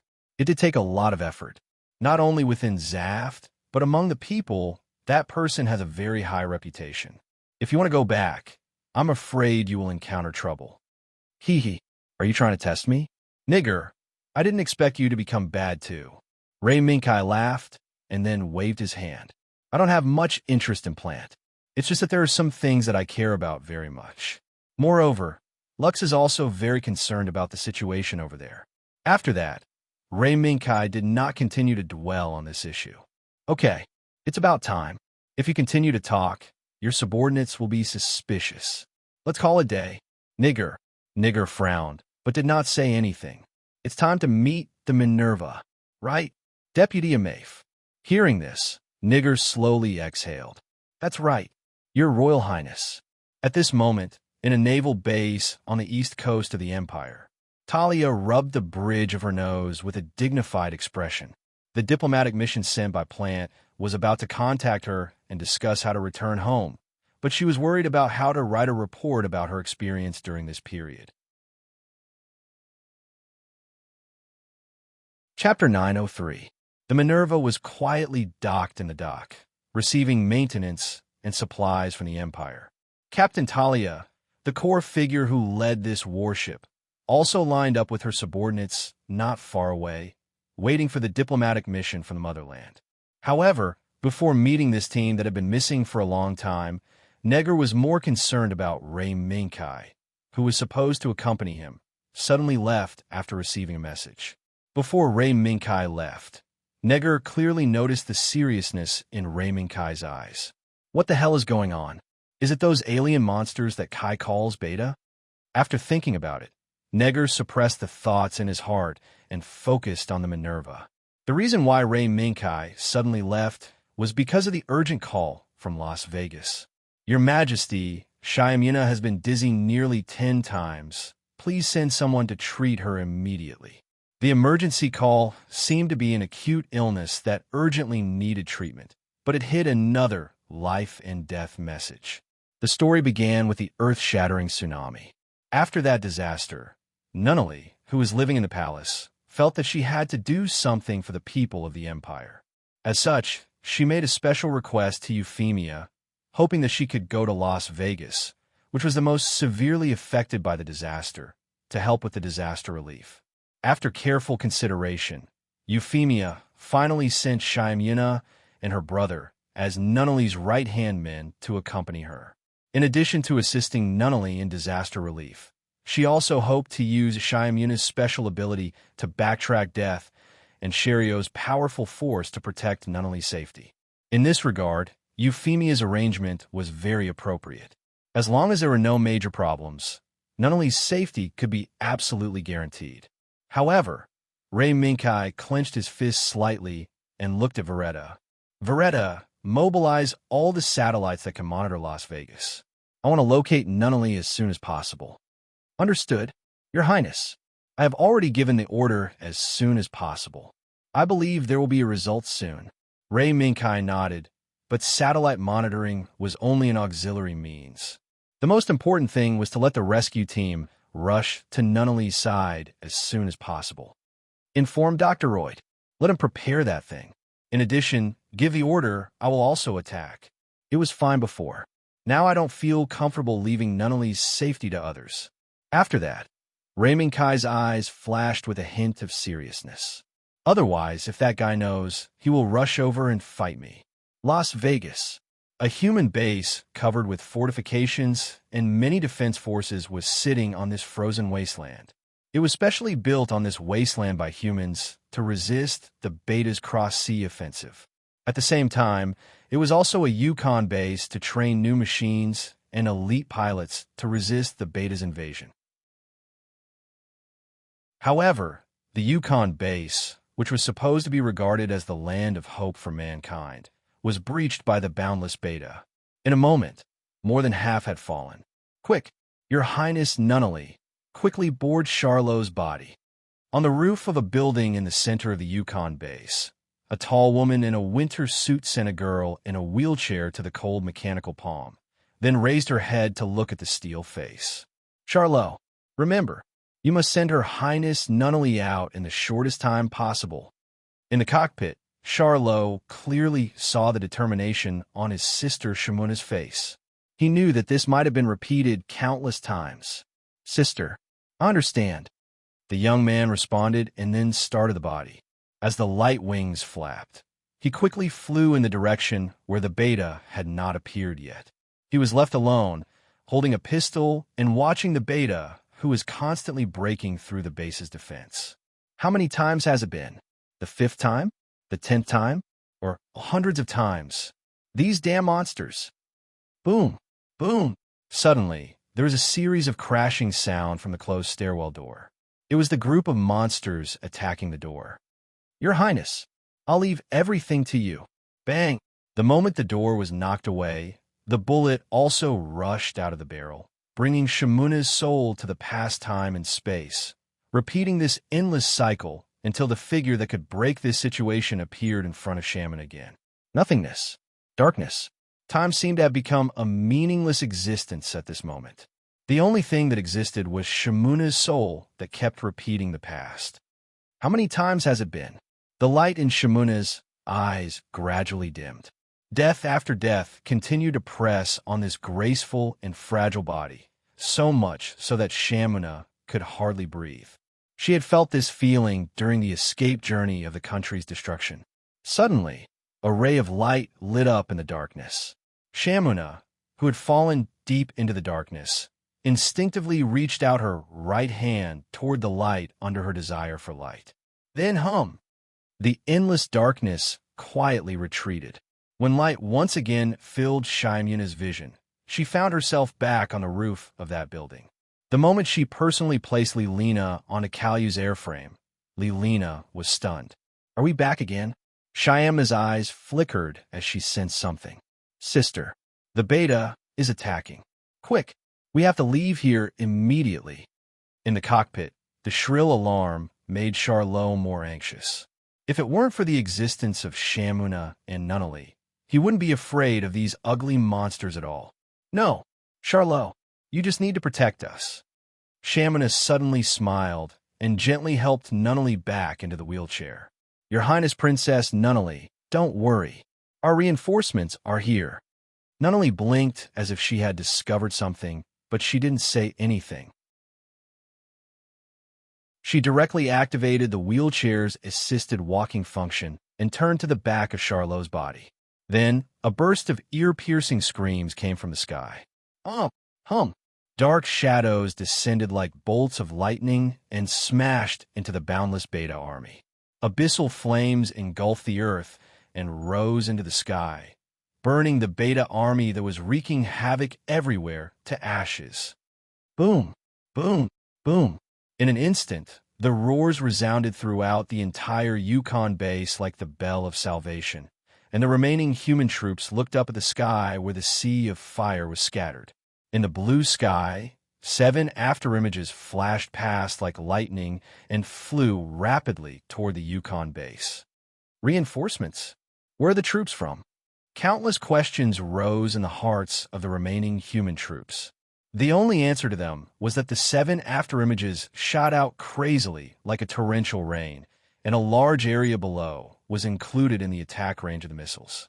The screams that shook the human hearing and the second wave of flames that burned the Beta to ashes descended once again. However, this time, the 7 shadows slowly landed on the side of the building where Shamuna, Nunnally, and Charlot were. Your Highness, I'm very sorry. I didn't expect you to come here personally. As soon as she saw Lancelot, the sword of the king, Shamuna couldn't help but feel relieved. At the same time, she also felt guilty. Under Euphemia's arrangement, Nunnally, who was protected by her siblings, was already very safe.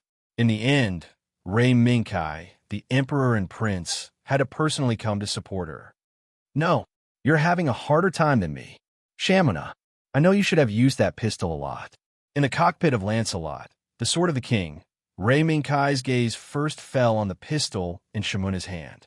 Every time she used Death Recall, Shyamna would use this pistol to activate it. It's just a trivial matter. Compared to this, Her Highness Nunnally must retreat to a safe place immediately. Okay. Rei Minkai knew that the situation was urgent, so he didn't say anything more. 02. Assist Her Highness Shamuna and Her Highness Nunnally in evacuating.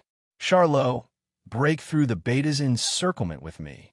After a pause, Rei Minkai looked at Nunnally, who was boarding the Lionheart Knight with Shamuna's help. Sorry, Nunnally, bear with it for a while. The well-behaved and sensible Nunnally shook her head and smiled at Lancelot, the sword of the king. It doesn't matter. Brother-in-law, I can still hold on. This girl, When Ray Minkai heard Nunnally call him brother-in-law, he immediately lost his temper. 02. Protect Her Highness Shamuna and Her Highness Nunnally. Everyone else, follow me. Yes, Your Highness. The process of evacuation naturally couldn't be as arrogant as when they came. During the process of landing, Lancelot, the Sword of the King, had already locked onto the traces of the light-level beta. Under such circumstances, if they rushed into the sky rashly, they would inevitably be the target of these light-level betas' fire. Ray Minkai was naturally not afraid of these light-level betas' attacks, but one had to know that this attack was to save people, not to kill the enemy. Nunnally's safety could not be lost. While retreating quickly, Nunnally suddenly sent a communication, pointing to another coordinate. Brother-in-law, the people who are still resisting over there are people I know in this base. If you can you support them? Lancelot, the Sword of the King's electronic eyes focused and adjusted, locking onto the group of people that Nunnally mentioned. That's tactical aircraft. As soon as he saw the airframes that were fighting with the beta, Ray Minkai immediately recognized their identities. Among them, the most conspicuous was Wu Yulei, who was waving his long sword and cutting an interceptor in half, and the Su-37 Terminator, who was fighting side by side with him. It's them. When he landed just now, Ray Minkai felt a sense of familiarity. It wasn't until he saw Wu Yulei and the Terminator that Ray Minkai realized that this base was actually the Yukon base in MTE. In other words, this base was now a space-time disorder, and it was projecting other worlds to this place. Chapter 904. Warning. Warning. Traces of beta have been found 10 kilometers west of the Yukon base. All guards, please attack immediately. All guards, please attack immediately. The moment the ear-piercing alarm sounded, the entire base immediately boiled over. Whether it was eating, resting, or the soldiers on the sentry post immediately entered their combat positions and were on high alert against the incoming enemy. The Battle Command Center was continuously sending out orders, guiding all living forces to enter combat mode. As the backbone of the resistance against the beta invasion, the tactical aircraft unit quickly rushed out of Naku and met the enemy's first wave of attack as quickly as possible. Everything was proceeding in an orderly manner according to the plan. However, what no one could have imagined was that in the depths of this base, a bloody massacre that caused the base to fall in an instant swept through the place. In just 5 minutes, before the first wave of Beta's attack was resolved, the internal measures of the Yukon base had already fallen. The command center that commanded this blocking battle lost contact on the spot, causing all the troops to fall into the predicament of fighting alone. This was undoubtedly a dead end. Captain, we've lost contact with the command center. A guard showed a trace of panic after several unsuccessful attempts to contact the command center. The person in command of this tactical aircraft squadron was Huang Wei, who was piloting Wu Yulei. Wu Yulei had already killed the interceptor in front of him with his sword, but Huang Wei did not breathe a sigh of relief. There were too many betas. Moreover, the command center should have been invaded, right? Boom! At this moment, the main building where the command center was located collapsed and turned into a large ruin. In the billowing sand and dust, rustling and extremely ugly monsters were breaking through the smoke and spreading rapidly in all directions. How is this possible? The command center is finished. This unforeseen event was undoubtedly a fatal blow to the remaining troops of the Yukon base. Everyone follow me. In addition, inform the other remaining troops to gather immediately at the scheduled retreat point. Quick! Huang Wei looked at the betas that were constantly pouring out of the collapsed main building and gritted his teeth. This base was finished. If it did not leave now, they would probably die here. However, leaving this place safely was easier said than done. Even if the remaining troops received Huang Wei's notice, most of them would die miserably in the face of the tide-like enemy. They tried everything they could to contact their allies, but in the end, they only managed to gather less than 5 combat aircraft, temporarily forming a strengthened tactical aircraft squadron. If it weren't for the Su-37 Terminator among the tactical aircraft that joined at the last minute, Huang Wei wouldn't even be afraid to guarantee that he and the others would have the opportunity to evacuate the Yukon base that was about to become hell on Earth. Captain Huang Wei, aren't those the people who came to visit a few days ago? Suddenly, the voice of Guardian Kristen came from the Su-37 Terminator that was clearing the path ahead. What? That's Ambassador Nunnally. Not good. We have to save them. As soon as he saw Lilina, Shyamuna, and the others, before Huang Wei could give the order to rescue them, he was interrupted by the change in the sky. Missiles. Reinforcements. The screams that resounded through the sky attracted the attention of Huang Wei and Kristen. Amidst the roars, Huang Wei saw 7 unfamiliar airframes that were extremely different from the combat aircraft they were familiar with. They even had the ability to fly autonomously, and these unfamiliar airframes seemed to have some kind of special external equipment. However, these external equipment were thrown towards the place where the beta was most concentrated by these unfamiliar airframes during the second wave of missile attacks, setting off a sea of fire that burned the beta to ashes. That's not our reinforcements. In the communication channel, Kristen's voice sounded faintly. But it's the army that came to rescue Ambassador Nunnally.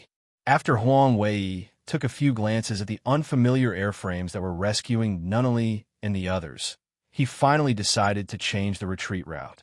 Although it was somewhat immoral, in the face of such a large and almost endless beta army, retreating separately might be the most promising way to escape. Originally, Huang Wei had planned to do so, but he never expected that not long after he left, this unfamiliar airframe army would take the initiative to come to him. Captain Huang Wei, let's break out together. Looking at the communication screen that appeared in front of him, Huang Wei finally nodded at Nunnally's invitation and joined this unfamiliar army. It was better to be sheltered than to join. After joining this unfamiliar team, the tactical airframes, including Huang Wei's Wu Yulei, Kristen, and the Su-37 Terminator piloted by Inia, were all protected in the formation by the 7 unfamiliar airframes. They were not threatened from all directions at all. The only thing the tactical airframe in the formation could do was to pick up the 30mm submachine gun to provide firepower support. Everything else had nothing to do with them at all. This kind of gap made Huang Wei feel unreal. Just now, they were still struggling on the line of life and death, but now they were safely staying in the formation, occasionally giving a blow. Very strong. Thump. In the special communication channel of the Yukon base, Kristen sent a message to Huang Wei with a solemn gaze. Huang Wei nodded silently and stared closely at the unfamiliar airframes that were fighting at the outermost edge of the formation. When they faced the beta's attack, most of the time, they could rely on their high mobility to dodge before launching an attack. But sometimes, they would raise their arms to resist the enemy's attack. Huang Wei could clearly see that when the enemy's attack came, a layer of green light film would inevitably light up to block all the enemy's attacks, causing them to return without any success. Even when the enemy's attack was fierce, 2 or more airframes could jointly deploy this light film to block the enemy's attack in one fell swoop. With this powerful defensive technology, the team that had just gathered quickly stabilized their position and quickly retreated to the periphery of the base. Any beta that tried to stop this team was either blocked by the radiation light shield or killed by Lancelot, King's sword that was wandering around the periphery. As the beta in front of them became fewer and fewer, and the outline of the desolate land became clearer and clearer, everyone's spirits were lifted. He had finally escaped from that damn defense. I'm Ray Minkai. Tactical Airframe Unit, report to your team. After repeatedly confirming that there was no trace of Bataz chasing after them, the fleeing group finally had a chance to catch their breath. Hearing this, Huang Wei, who had just caught his breath, immediately responded. This is the Argo's experimental team. I'm the captain, Huang Wei. Thank you very much for your support. You're welcome. It's just on the way. Ray Minkai smiled, indicating that it was okay, and led the topic to the base. Argo's experimental team? I remember that they were active within the Yukon base. I wonder if there are any survivors there? No, no. The beta should have launched a joint attack from underground and on the ground. When we launched an emergency attack to meet the ground forces, the main building was captured by the beta from underground. Captured from underground? Could it be that the Yukon base did not set up vibration detection devices around it? Ray Minkai paused, and then he remembered the secret hidden in the depths of the Yukon base. He was afraid that this attack was not launched by the beta alone, and there should be a hidden mastermind behind it. Could it be the Destiny Council? Rumble. The building burned by the flames collapsed with a bang, crushing several tank-level passing by here into meat patties. The splashing blood even dyed a nearby, soldier-class monster red, but it still couldn't shake the betas who were still wandering around this destroyed human base. But strangely, these beta collected the remains of this human base and placed them in a huge pit on the west side of the Yukon base. It seemed that they wanted to bury these human remains in the ground. If Ray Minkai were here to witness this strange phenomenon, he would probably be very surprised. Because the beta regarded humans as non-living minerals, there was only one way to treat humans, and that was to deal with and recycle them. And now this huge pit simply violated the code of conduct of the beta. There must be a reason for everything. Looking carefully at the center of the Yukon base, two figures were standing on the top of a building that had not collapsed, watching the beta send the human remains into the huge pit. What was even stranger was that the beta who came and went from both sides turned a blind eye to these two figures. Another base has fallen. In the cold wind mixed with the strong smell of blood, the long emerald green hair gently fluttered, revealing a pair of golden eyes. No, this is just part of the plan. Next to the woman, a black-haired man in black said with an indifferent expression. But this indifferent attitude attracted the woman's ridicule. Was the attack on Nunnally also part of your plan? Lu Lucio. The black-haired man frowned and shook his head. That's an unstable factor outside of the plan. After a moment of silence, the black-haired man sighed slightly. This world is not stable yet, and the emergence of any unstable factors is inevitable. No matter how much you consider and formulate a plan, I'm afraid it's impossible to make a perfect plan. Yes. Anyway, at the critical moment, the night appeared in time. The woman stretched out her finger and pointed to the distance, the direction where Ray Minkai and the others retreated. Otherwise, this unstable factor will become your regret. However, the woman's words were not acknowledged. Only a figure turned and left. Time's up. We'll leave this base to them. Now that MR has been declared dead, the people in the Destiny Council can't hold back anymore. The plan has to be brought forward. The next moment, several black shadows appeared in the sky above the Yukon base and headed straight for the Yukon base. But they were hit by several fleeting lasers and turned into fireballs all over the sky. However, this was just a bait. The real killer move was the dozen or so lasers that flew at extremely low altitudes and only jumped a few hundred meters in the air when they approached the Yukon base before exploding. Boom! Boom! At this moment, there was only the terrifying radiance that completely devoured the fallen human base in the world. Chapter 905. The artificial sun's light scattered softly in the courtyard, making people feel warm and pleasant. And in this courtyard, a figure in a wheelchair sat quietly in the middle of the courtyard, seemingly unaware of the surrounding scenery. It was as if, from the beginning, he was just a stone statue. Occasionally, if one or two birds flew from afar and landed beside the wheelchair, landing on the blanket-covered thigh, that pair of empty eyes would waver a little. Aslan, today's weather is very good. A gentle voice came from inside the house, startling the birds that were jumping around the wheelchair. Then, a woman in a sky-blue dress with long black hair pushed open the door and walked to the man's side with light steps, softly calling his name. But the man did not react at all, and did not move his gaze at the woman's call. Aslan, are you hungry? Please wait a moment. I'll be back soon. The woman had experienced this scene countless times in the past few years. She was also used to it. So used to it that she felt a little despair. This was not what she had hoped for. Pushing open the door and returning to the house, the woman saw a figure busying himself in front of the stove. Alice, you're up. Yes. Mia, I just got up. How is Aslan today? The black-haired woman sighed slightly. Not good, but it seemed a little different. Alice picked up the spatula, flipped the eggs in the pan, and nodded slightly. It's good to have some changes. At least, this is Aslan's home. Mia took out a plate from the cupboard and handed it over. Yes, maybe it will be of some help to Aslan. It's just that it's a surprise that this house has been preserved until now. Alice scooped up the fried eggs one by one, turned on the tap, and began to wash the pan.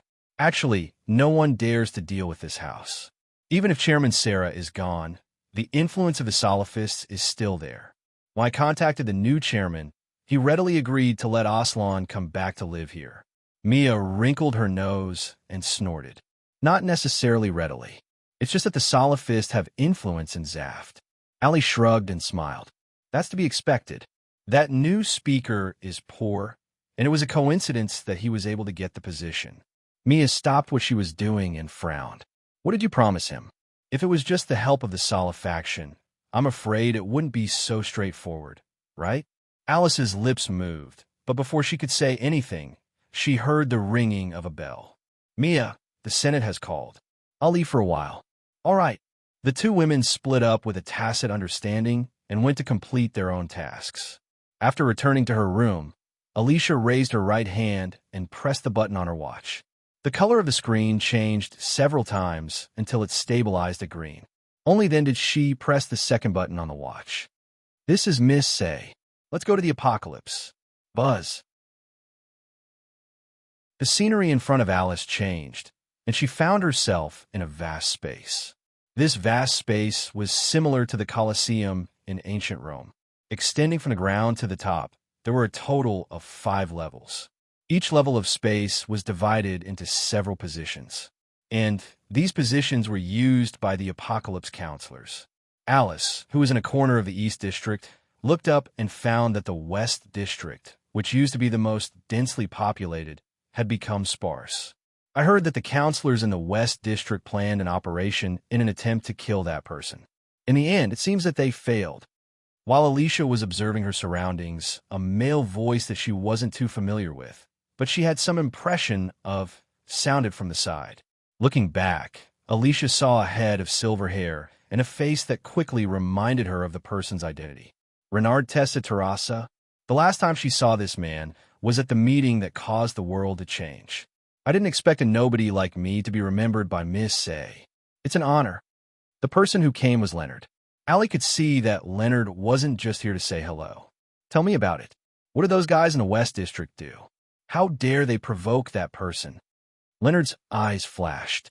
He understood the meaning behind Alice's words.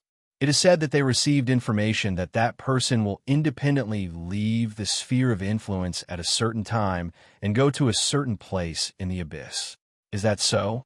Even if that person leaves the sphere of influence independently, those guys in the West District can't deal with him. How audacious. Alice said faintly after a mocking smile appeared at the corner of her mouth. Leonard, the son of Dan's slave, appeared. The ship didn't crash when the world changed. Instead, it obtained some kind of technology after that. Now, gravity is no longer the force that binds the son of Dan's slave. Leonard nodded his head slowly after hearing that. Thank you very much. Counselor Miss A. He paused. Leonard said again. A few days ago, A was confirmed dead. In order to fill the vacancy as a counselor as soon as possible, His Highness specially ordered that I be allowed to replace A's seat in the name of AG. In the future, please take care of me. Oh, I see. As soon as she heard about A's death, a trace of surprise flashed in Alice's eyes. She knew very well that among the many counselors of the Destiny Council, the most difficult person to deal with and kill was A. An existence who could escape unscathed in the face of the agency's many encirclements would one day be killed before the agency's main force was deployed. This was already a major event that the Destiny Council could not ignore. This was also the reason why Leonard came to talk to her. It seems that the plan has to be brought forward. On the cold ice field, a huge pit at least 10 kilometers in diameter swallowed the Yukon base. At the same time, it also buried countless BTs that wreak havoc in the area, consigned to eternal damnation. Explosion confirmed. Target response lost. Optical radar scan. Life response radar scan. No response. The CIC's report reached Layla Marikar's ears. The new captain who had just taken over as the captain of the Empire's flagship, Avalon, nodded slightly. Yes, get in touch with His Highness as soon as possible. After giving the order, Layla slowly breathed a sigh of relief. Due to Teresa's temporary return to the Sun of Dan Nu, after careful consideration by Euphemia, she finally let Layla take over Teresa's position and become the captain of the Empire's flagship, Avalon. Being favored by the Empress naturally made others envious, but Layla felt a lot of pressure, especially after the terrifying tsunami that had engulfed thousands of miles of land. As the flagship of the Empire, the Avalon had been rushing to the front line of disaster relief in order to strive to rescue the people of the Empire who were suffering as soon as possible. Layla slowly breathed a sigh of relief and raised her hand to rub the bridge of her nose. I didn't expect BETs to appear here. It seems that more patrol troops will have to be added. Captain, the prince is calling. Layla immediately stood up and bowed to the person who appeared on the main screen. Avalon's captain, Layla Marikar, welcomes His Highness the Prince. No need to be so polite. Layla, I haven't seen you in a long time. You're the same as those old, stubborn people. You're not cute. Ray Minkai chuckled a few times, but it made Layla's little face blush. No, this is necessary etiquette. Your Highness the Prince. Although she was blushing, Layla still retorted.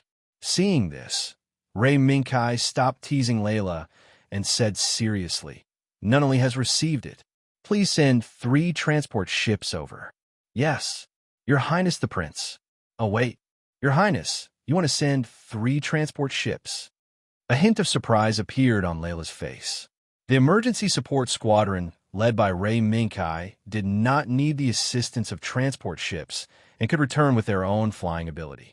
Even with Nunnally and the others, they only needed 1 transport ship at most.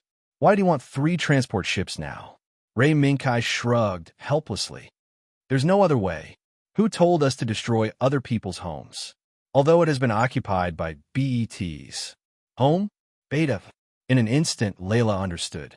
It turned out that Ray Minkai needed 3 transport ships because he took in the survivors from that base. Okay, I'll arrange it now. After ending the communication, Ray Minkai walked out of the cockpit of Lancelot, Sword of Kings, and looked outside. The 6 Lionheart Knights that he had brought with him were spread out in a defensive formation, vigilant against any enemies that might appear in the surroundings. The 6 combat machines that were invited by Nunnally on the way and withdrew from the base together also stopped not far away and seemed to be checking for faults. Facing the cold wind, Ray Minkai's gaze fell on the 4 tactical airframes, except for Wu Yulei and the Su-37 Terminator. He carefully looked at the shoulders of the 4 combat machines and other teams that might appear with team logos. After a careful examination, he found that except for one of the combat machines with the same team logo as Wu Yulei, the other 3 combat machines were different. It could be seen that except for Wu Yulei and the tactical aircraft with the same team logo, the other 4 combat machines, including the Su-37 Terminator, came from different teams. In other words, the establishment of these 6 combat machines had been scattered. Of course, this was already a normal phenomenon in the face of Bet's endless attacks. Ray Minkai patted the white cat State Zero on his shoulder, and the latter jumped back into the cockpit understandingly. Then, Ray Minkai pulled the suspension rope and landed from the Lancelot, Sword of Kings. He walked to the front of the people who were inspecting the most severely damaged tactical aircraft, the F-15 Active Eagle, and greeted them. There will be a transport ship coming over later. If you want to repair it, it will be more convenient to wait until we reach our mothership. A girl in a yellow driving suit with long brown hair and a trace of seriousness between her eyebrows turned around and looked at Ray Minkai. You are the commander who led them. Well, yes. I'm Ray Minkai. I heard from Nunnally that you were a good friend she made at the Yukon base. Right? Miss Wong Wei. Ray Minkai's friendliness stunned the girl for a moment. Then she quickly saluted and said, I'm very sorry. I'm the captain of the Argo's experimental team, Huang Wei. Thank you very much for your timely support.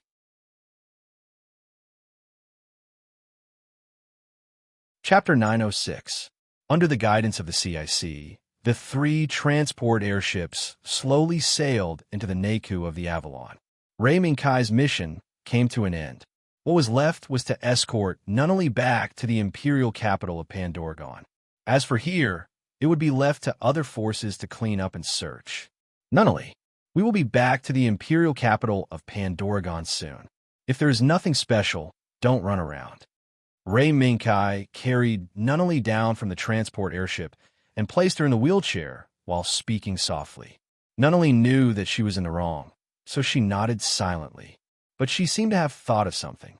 Her hands tightened slightly, and she raised her head to look at Ray Minkai. Brother-in-law, I just want to help everyone. I know that the world is now in a state of upheaval, and unexpected changes may be discovered at any time. But seeing Nunnally try to defend herself, Ray Minkai shook his head slightly and reached out to pat her little hand. Nunnally is working very hard. I know that, and UFFI also knows that. So, if the situation permits, we won't stop Nunnally from doing what she can. But now, Nunnally has to pay attention to her own safety. Otherwise, when that guy comes back, the first thing he will do is find me. That guy. Nunnally knew who the guy Ray Minkai was talking about was. She bit her lip and asked with some fear, Brother, will he come back? Ray Minkai nodded. He will. Otherwise, he won't send you back to us. After making a promise, Ray Minkai asked the maid who heard the news to send Nunnally back to the arranged cabin. Then, Ray Minkai turned around and returned to the transport airship. There, Shyamna and her brother had been waiting for a while. Your Highness, I saw some things during the backtracking period, and I have compiled a report. When Shyamna saw Ray Minkai return, she immediately handed over the report she had typed out. Thank you for your hard work. If it weren't for Shalio's secret signal to Lancelot King's sword under Shalio's orders during the evacuation of the Yukon base, Ray Minkai wouldn't have known what Shalio had seen in Death Recall. Moreover, from Shyamna's serious expression, it was obvious that things were not as simple as they seemed. It was precisely because of this that Ray Minkai did not anxiously flip through the transport ship.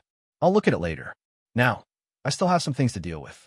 Shyamna, Shario, His Majesty will reward you when we return. Don't worry. Yes, my sister and I naturally trust His Highness the Grand Prince's fairness. In that case, please forgive us for taking our leave first. Ray Minkai didn't leave the transport ship as he listened to the siblings' footsteps gradually fading away. Instead, he found a random seat and sat down. He looked at the report in his hand and was a little lost in thought. Just now, I sensed that guy's aura. I'm afraid that the base might be related to him. White Cat State Zero's figure quietly appeared beside Ray Minkai. His gaze also fell on the document, and his white tail began to wag slightly. Is that so? But I'm not surprised. That guy, Lu Lucio, has decided to join the Destiny Council. Naturally, he can't get away from some of the Destiny Council's actions. But I don't understand why this guy would cause trouble around Nunnally. This, who knows? Didn't you say that Lu Lucio has a serious sister complex? White Cat State Zero raised its head and looked at Ray Minkai. So what if he is? That guy has a record of sending an army to attack Nunnally despite knowing that she's there. Thinking about Lu Lucio's original trajectory of fate, Ray Minkai suddenly didn't find it strange anymore. TSK, what a headache-inducing fellow. After causing trouble, he still needs someone to clean up the mess for him. Then, the truth might be in this document, or in the mind of that dead woman. Probably. Ray Minkai raised his hand and flicked the document in his hand. Let's take care of things first. Those few junk? Well, the silver one, oh, the one you call the SU-37 Terminator, is a bit interesting. White Cat State Zero saw Ray Minkai get up and jumped onto Ray Minkai's shoulder in a few ups and downs. It swung its tail and muttered about how crude those few airframes were. While Ray Minkai was comforting Nunnally and dealing with the Shyamna siblings, Huang Wei wasn't idle either. Even though they were invited onto this floating battleship that they had never heard of or seen before, Huang Wei still maintained basic vigilance. Even though the people here didn't treat their battle machines seriously and only followed orders to move the battle machines out of the transport ship and park them on an empty space on the other side of the garage, they still didn't know what to do. Throughout the entire process, no one showed any intention of probing or even trying to enter the cockpit of the battle aircraft. This made Huang Wei couldn't help but breathe a sigh of relief. "Ah, it's Kitty." At this moment, a timid and soft voice sounded. Meow. Immediately after, a meow sounded. Huang Wei looked back and found that the little girl, Inia, who had been protected behind Kristen, was squatting beside the SU-37 Terminator. She carefully stretched out her small hand and called out to a white cat not far away. Why is there a cat here?" Even though it was an unfamiliar battleship from the point of view of Naku, which was the most easily contaminated but could still maintain its cleanliness, there shouldn't be any pets or other small animals here. For a moment, Huang Wei couldn't help but look curiously at Kristen, who was guarding beside Inia. "I don't know either. Just now Inia found that cat." Huang Wei was slightly stunned and subconsciously looked at the people around her. She found that the staff who were moving the battle aircraft ignored the existence of the white cat. Such a strange thing made Huang Wei very puzzled. "Kitty, come here," but Inia didn't care about this. She only stared at the white cat that was wandering around but didn't come close to her. She wouldn't move her gaze at all. Meow. The white cat moved its head, looked at Huang Wei, then looked at Kristen, and took a step back. Inia was so scared that she hurriedly called out a few times, afraid that the white cat would turn around and run away. She didn't know that the white cat that looked like it was running away was actually bargaining with someone. "Full warehouse. 1 box. 2/3 of the warehouse. You're a lion, no. You're a lion. No, 2 boxes. 2/3. You just need to open your mouth. Her Majesty will definitely give it to you. If I open my mouth, UFFI will naturally give it to me, but that's still mine. No, 3 boxes. Stingy. Is this the attitude you use when asking someone to do something?" Ray Minkai's mind resounded with the roar of a lion king. "Don't think that I don't know that other than the monthly quota, UFFI also give you a batch of cherry stones as snack from time to time. One must know that as the Britannia Empire's guardian beast, the White Cat Zero had a large supply of high-quality cherry stones every month. On this basis, Euphemia was even worried that the monthly allowance was not enough to fill the gaps between the White Cat Zero's teeth. She even specially ordered a batch of cherry stones to be drawn from the palace treasury for it. Moreover, the amount of cherry stones allocated from the palace treasury was always more than the previous month, not a single bit less. Therefore, Ray Minkai did not hesitate and confidently retorted, "For boxes. That's too much. No, 1/3. The White Cat Zero gritted its teeth and shouted, "Do you believe that I won't complain to your Majesty when I return? Up to you. 5 boxes, no more." Ray Minkai snorted coldly, not at all frightened by the White Cat Zero's threat. "You, Ray Minkai, you better remember this." After the White Cat Zero roared meaninglessly in Ray Minkai's mind, it turned back and meowed. It was a little scared, but it also wanted to slowly get closer to Inia. The speed at which this cat changed its attitude was faster than flipping a book. "Meow wow. Kitty." When Inia saw that the white cat was finally willing to get close to her, she carefully reached out to touch the White Cat Zero's fur. Kristen. As soon as she touched the pure white fur, Inia immediately turned her head to look at Kristen happily. "Kitty, it's so comfortable to touch." Meow-woo. Under Inia's touch, the white cat rubbed against Inia's calf back and forth, snoring from time to time, looking very comfortable. This scene looked like a harmonious interaction between a human and a cat. On another level, it was a different kind of serious look. Kai, I smelled it. As soon as he heard the voice of the white cat Zero in his mind, Ray Minkai's expression suddenly became gloomy. It's indeed that thing. This little girl has that smell on her. Although it's very faint, it's so faint that it can't be detected if you don't get close. A fragment of our hometown? Ray Minkai asked. Yes, it's a fragment of our hometown, but it's not on this little girl. I'm afraid that not long ago, this little girl had close contact with a fragment of our hometown. The white cat Zero slowly rubbed against Inia's little hand, but the voice in his mind was getting lower and lower. We were one step ahead of that guy. That's inevitable. We didn't know anything about that base from the beginning. If it weren't for Linali... Suddenly, Ray Minkai's voice stopped abruptly. His gaze suddenly fell on the document in his hand. After a long time, Ray Minkai slowly exhaled. I think I should understand that guy's intention. Let's go. State Zero. As Ray Minkai's voice fell, the white cat Zero, who was snoring under Inia's touch, suddenly turned around and ran away, leaving Inia, who hadn't reacted yet. Kitty, Kristen, Kitty is gone. Kristen frowned slightly, but didn't care. She just squatted down and comforted Inia softly.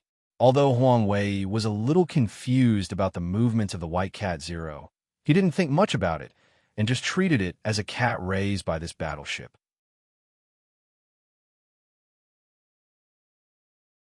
Chapter 907 Imperial Capital, Pandora. The influence of the super calamity gradually dissipated from the central city of the empire. Under the leadership of the core members of the empire led by Euphemia, the empire's resources were continuously exported from the imperial capital to all parts of the country. Among them, in addition to Euphemia's powerful and uncompromising leadership, the increase in the number of floating battleships also greatly helped. Therefore, Euphemia, who was relieved of the pressure of being in power, finally welcomed some free time. Early in the morning, Euphemia got rid of the group of maids that usually followed behind her and quickly walked to the side door of the palace. Kai, sorry to keep you waiting. As her pink hair fluttered, Euphemia's delicate body threw herself into Ray Minkai's arms, scaring the surrounding guards so that they hurriedly looked down and tried their best to reduce their presence. Sigh, aren't you worried about being recognized by others? With her delicate body in his arms, Ray Minkai snickered and raised his hand to tap Euphemia's smooth forehead. What's wrong with that? It's just a small problem. Euphemia wrinkled her nose and didn't care about it all. Let's not talk about this. Let's go. It's getting late. Euphemia suddenly stopped Ray Minkai's words. With light steps, she pulled Ray Minkai and left. From now on, it was the Emperor's holiday. The central street of the imperial capital, Pandora. Euphemia, who had tucked her long pink hair under a sun hat and covered most of her face with sunglasses, happily took Lei Minkai's hand and strolled along the street that had been restored to its former liveliness. Kai, look, that bakery is said to have a history of over 100 years. Why don't we go and take a look? We can eat breakfast on the way. After taking off her imperial robe, Euphemia at this moment seemed to be as bright and beautiful as the leading girl. In front of the empire's ministers and nobles, the imperial pressure seemed to have disappeared without a trace, leaving only the girl named Euphemia. Seeing this, Ray Minkai's heart couldn't help but soften. Today, I'll just take it as accompanying UFFI. State Zero, I'll leave the matters over there to you for the time being. TSK, a guy who forgets loyalty for women. White Cat State Zero disdainfully snorted. Didn't UFFI give you 5 boxes of cherry stones yesterday? Just take it as a reward for today.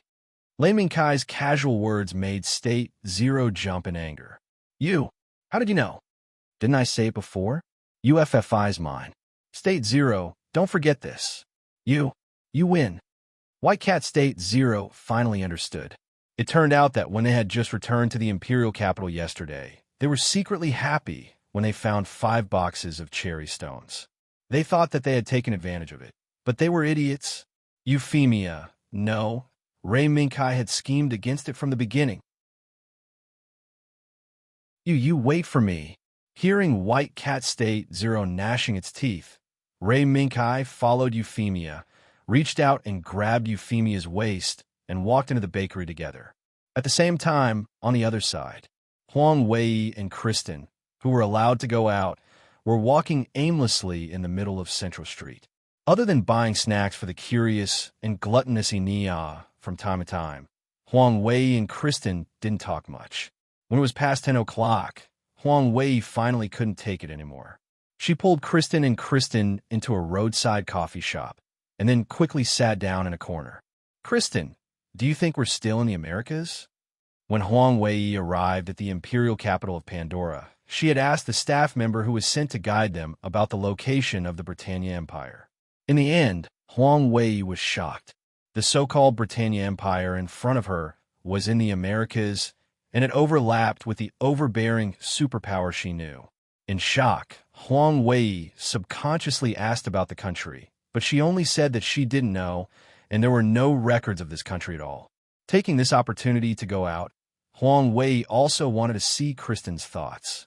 Facing Huang Wei's question, Kristen was silent. After a long time, Kristen slowly opened her mouth. Here, there's no country that you know, and there's no country that I came from. This world, I'm afraid it's not the world that we know. How can it be?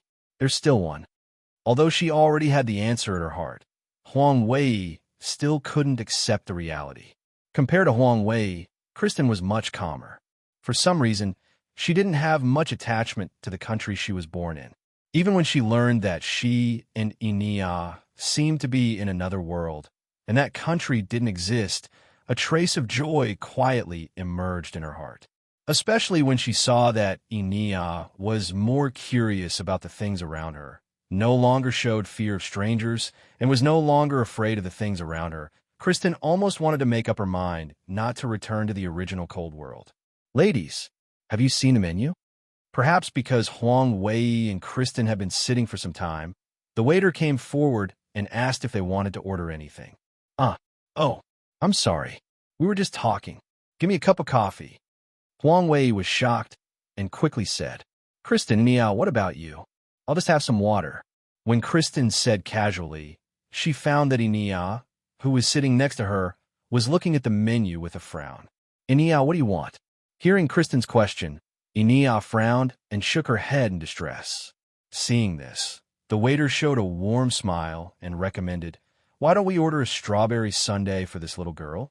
It should suit her taste. Hearing this, Huang Wei and Kristen looked at each other and nodded in unison. This is it. Okay, please wait a moment. Huang Wei watched the waiter return to the bar, then took back his eyes and looked at Kristen again. Kristen, do you have any plans? That is, if this world is really not our original world. Kristen shook her head, as if she hadn't really made a decision, even if she felt a long-lost sense of relief in her heart, because she had finally gotten rid of those people. I don't know either, but it seems that there are still betas here. You saw them that day. Those bodies and those people don't seem to be strangers to betas. After a while, Kristen looked a little depressed. Although I don't want to admit it, they are stronger than us, and killing betas is more effective. That's true. Huang Wei was silent for a while, then sighed. The future was uncertain. The fact that they were in a foreign country and a foreign world was already set in stone. This must be the reason why the other party was so generous to let them leave the base and move freely. In fact, I don't have much resistance to this world. Kristen raised her hand and touched Enia's little head, who was still flipping through the menu, and said softly, What do you mean? Huang Wei didn't react for a moment and said something casually. She suddenly widened her eyes slightly.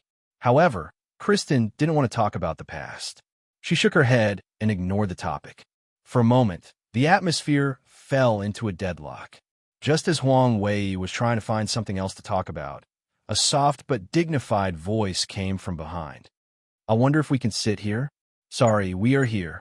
Before Huang Wei could finish his words, he saw Kristen, who was opposite him, reveal a look of vigilance.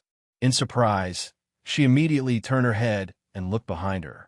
She found a man and a woman looking at them with a smile on their faces. They actually met the man not long ago. The crew of the battleship. The soldiers in the base all called him His Royal Highness the Prince. He was none other than the Prince of the Britannia Empire. Kiss. Before she could say anything, Ray Minkai pressed on Huang Wei's shoulder and made a silent gesture. Miss Huang Wei, please don't make it public. We just came out for a walk. Huang Wei was stunned and looked at the woman beside Ray Minkai. Who is she? Don't worry about our identity. Miss Huang Wei, you can't compare to Miss Kristen. Sorry, I didn't expect that you would come here with your identity. Huang Wei showed an apologetic smile and took the initiative to move aside. Thank you. You are Huang Wei, she is Kristen, and this little sister is Ania, right? After Euphemia thanked them, she said the names of Huang Wei and the others one by one. This surprised Huang Wei and Kristen, but when they saw Ray Minkai sitting down after letting Euphemia sit down, they seemed to understand something. May I ask who you are? Euphemia smiled and said slowly, That's right. I'm sorry. I can only introduce myself like this. Please forgive me. This is to avoid some trouble. With that, Euphemia took off her sunglasses and looked at Huang Wei, Kristen, and Ania. I am Euphemia, Li Britannia.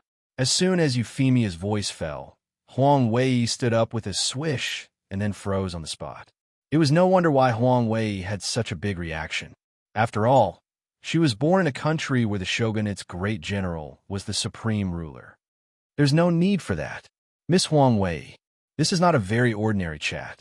Please sit down. Euphemia reached out and took Huang Wei's hand and smiled. I'm very sorry. I was rude. Huang Wei quickly apologized. No, there's no need to be like this. All right, what did you order? Today it's mine. Take it as a small gift for getting to know you. As Euphemia's gaze moved, Ray Minkai understood and got up to pay the bill.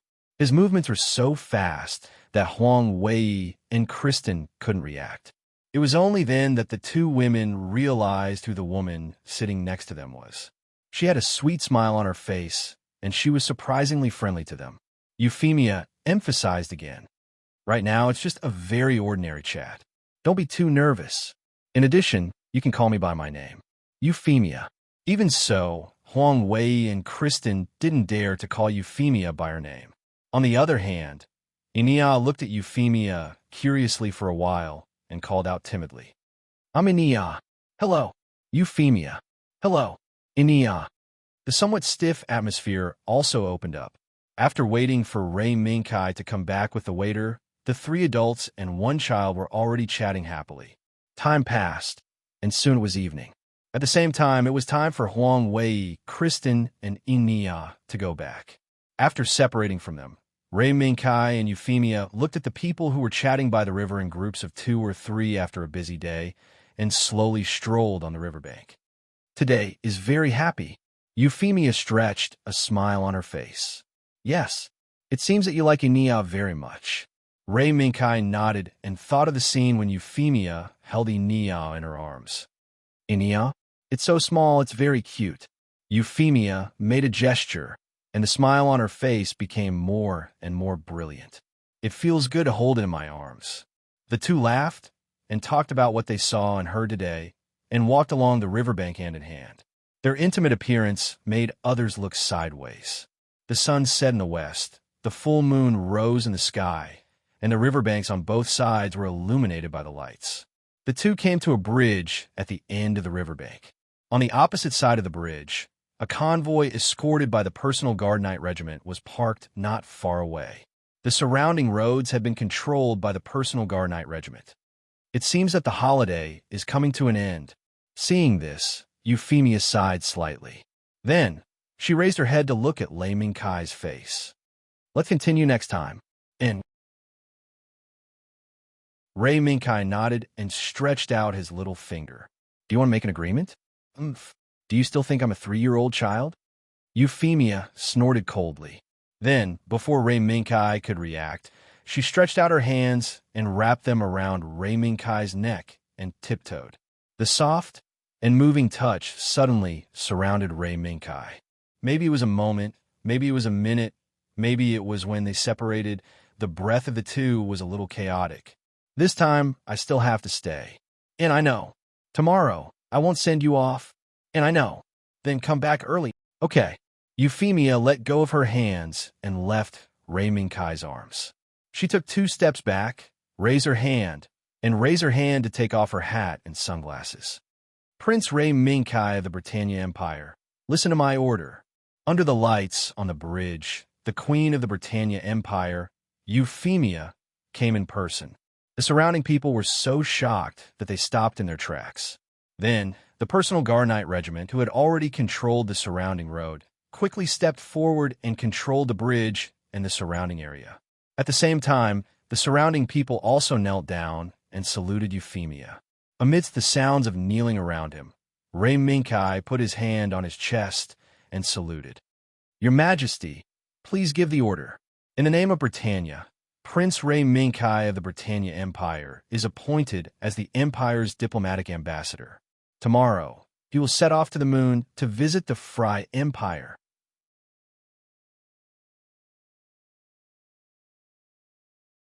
Chapter 908.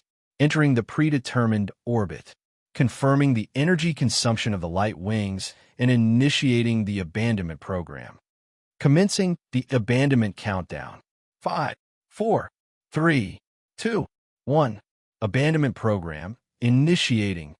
In the low Earth orbit hundreds of kilometers above the ground, under the operation of the abandoned program, the Minerva removed all the light wings connected to the left and right sides of the hull and activated the auxiliary engine on the light wing assembly, guiding it to fall into the atmosphere until it was burned up by the atmosphere.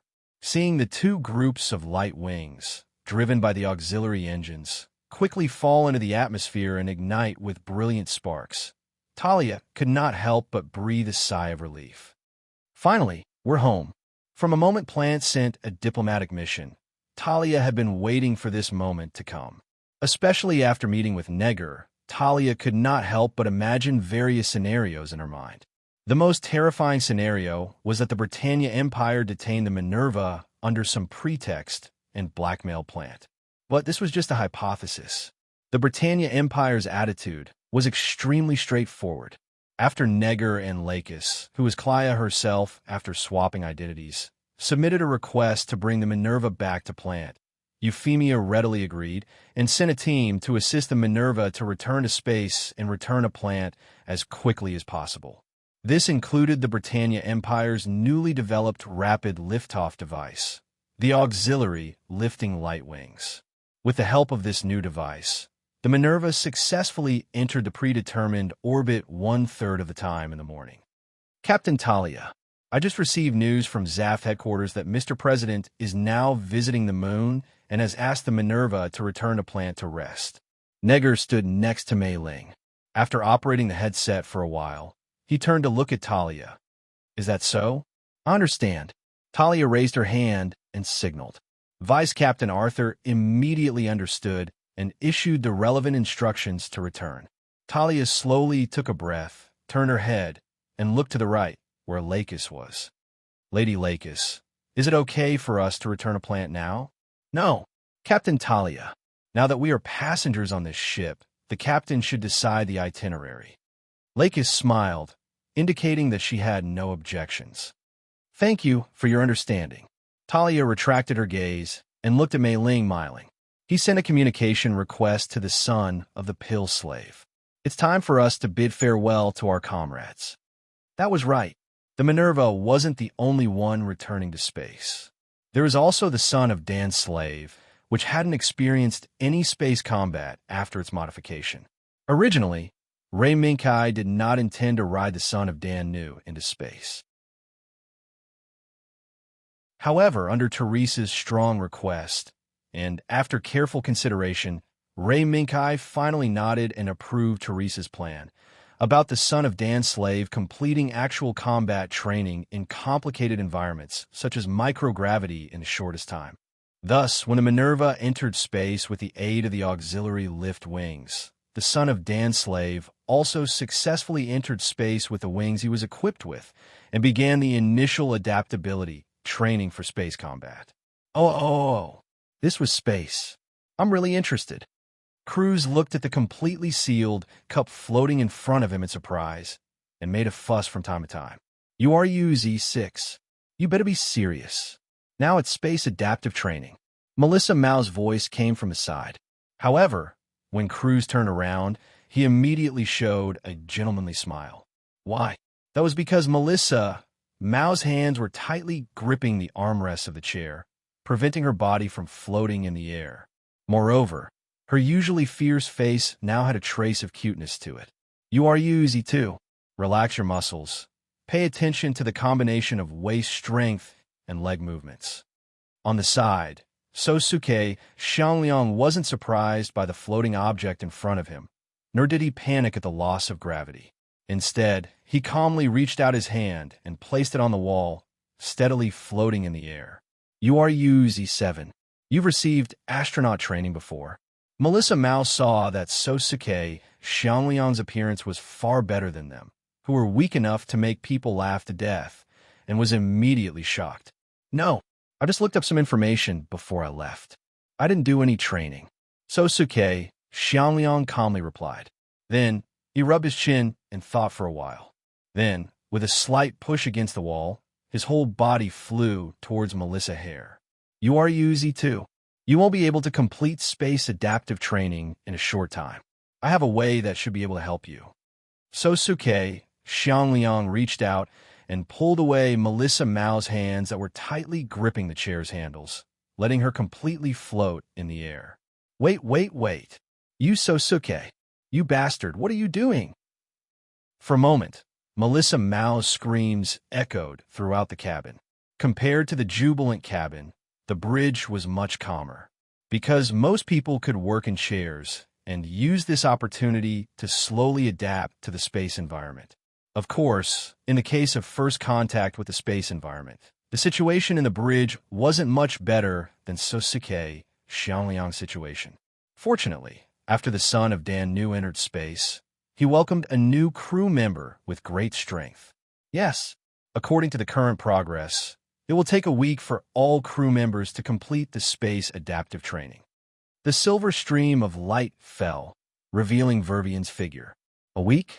That's expected. Can you just speed it up a bit? Teresa pondered for a moment. This is already the best situation. After all, the crew on the Son of Dan Nu has never been exposed to space training. Vervian's gaze drifted slightly to the right. There was the old Richard Mardukas, who was still clenching his teeth and insisted on going to space. The vice captain slightly clenched his teeth, sitting on the chair to resist the microgravity, which made Teresa couldn't help but reveal a trace of a bitter smile. Looks like it will take some time. This is the necessary time. No problem. After all, we still need to take a trip to the Throne of Control. Then, we will go to the moon. During this time, the adaptive training can be completed, but I'm afraid it will take more time to pilot the body. Ray Minkai had already expected this. Otherwise, Vermilion wouldn't have appeared here. Her purpose was to let Vervian take over the control of the Son of Dan Nu before the crew members fully mastered the ability to work in a microgravity environment. In terms of pilot, Sharon seems to have some ideas. After Vervian thought for a moment, she completed the core of thought with Sharon. The stream of light flashed, and the holy goddess slowly landed on the bridge. She slowly raised her right hand, and a familiar-shaped fighter appeared in her palm. Ghost! Ray Minkai recognized the fighter at a glance. Sharon, are you going to configure GOSHD on the Son of Dan Nu? Yes. According to the current situation of the Son of Dan Nu, I'm afraid that for a while, only Kai can fight in full condition. Sharon's meaning was clear. Since only Ray Minkai could fight in full condition, then the ghost would be used to fill the gap. This would also avoid the trouble of sending new pilots and also improve the efficiency of attack and logistics. This is a good idea. Then, how many ghosts can the Throne of Command send over? 2 squadrons. Can the Son of Dan Nu fit all of them? Sharon looked at Teresa, and the latter showed a confident smile. No problem. How about another squadron to form a brigade? Sharon smiled. That won't do. Don't forget that the Ghost has a self-disciplined logistics mechanical team.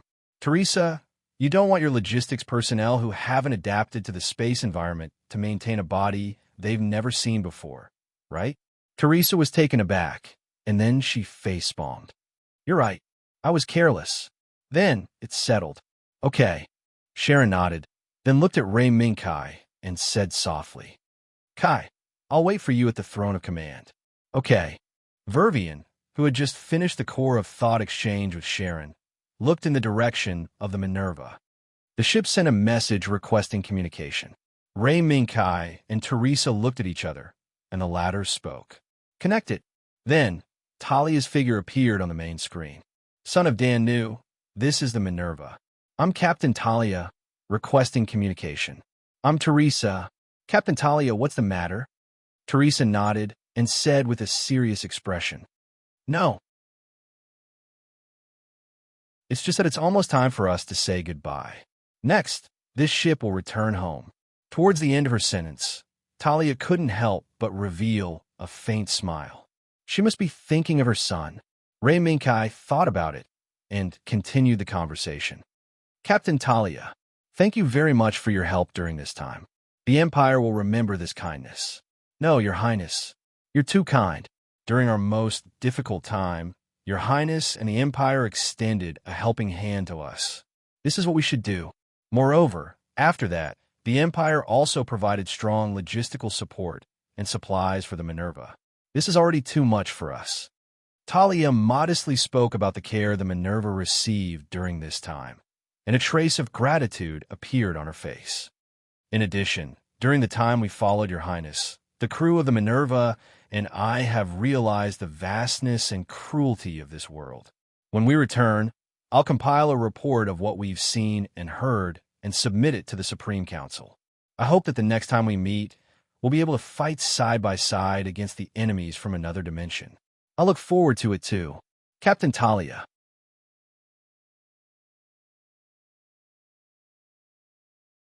Chapter 909. Welcome to the Ptolemy Base. My friend. Halbarton greeted Dillandar, who was walking down the plank road. This was the first plant leader to come here after the reconstruction of the Ptolemy Base on the Earth United Moon. At the same time, this was a symbol of peace between the two great forces of the human world. Of course, in Halberton's mind, the Ptolemy Base alone couldn't represent the entire Earth Union. But the actual situation didn't allow him to find a bigger voice within the Earth Union.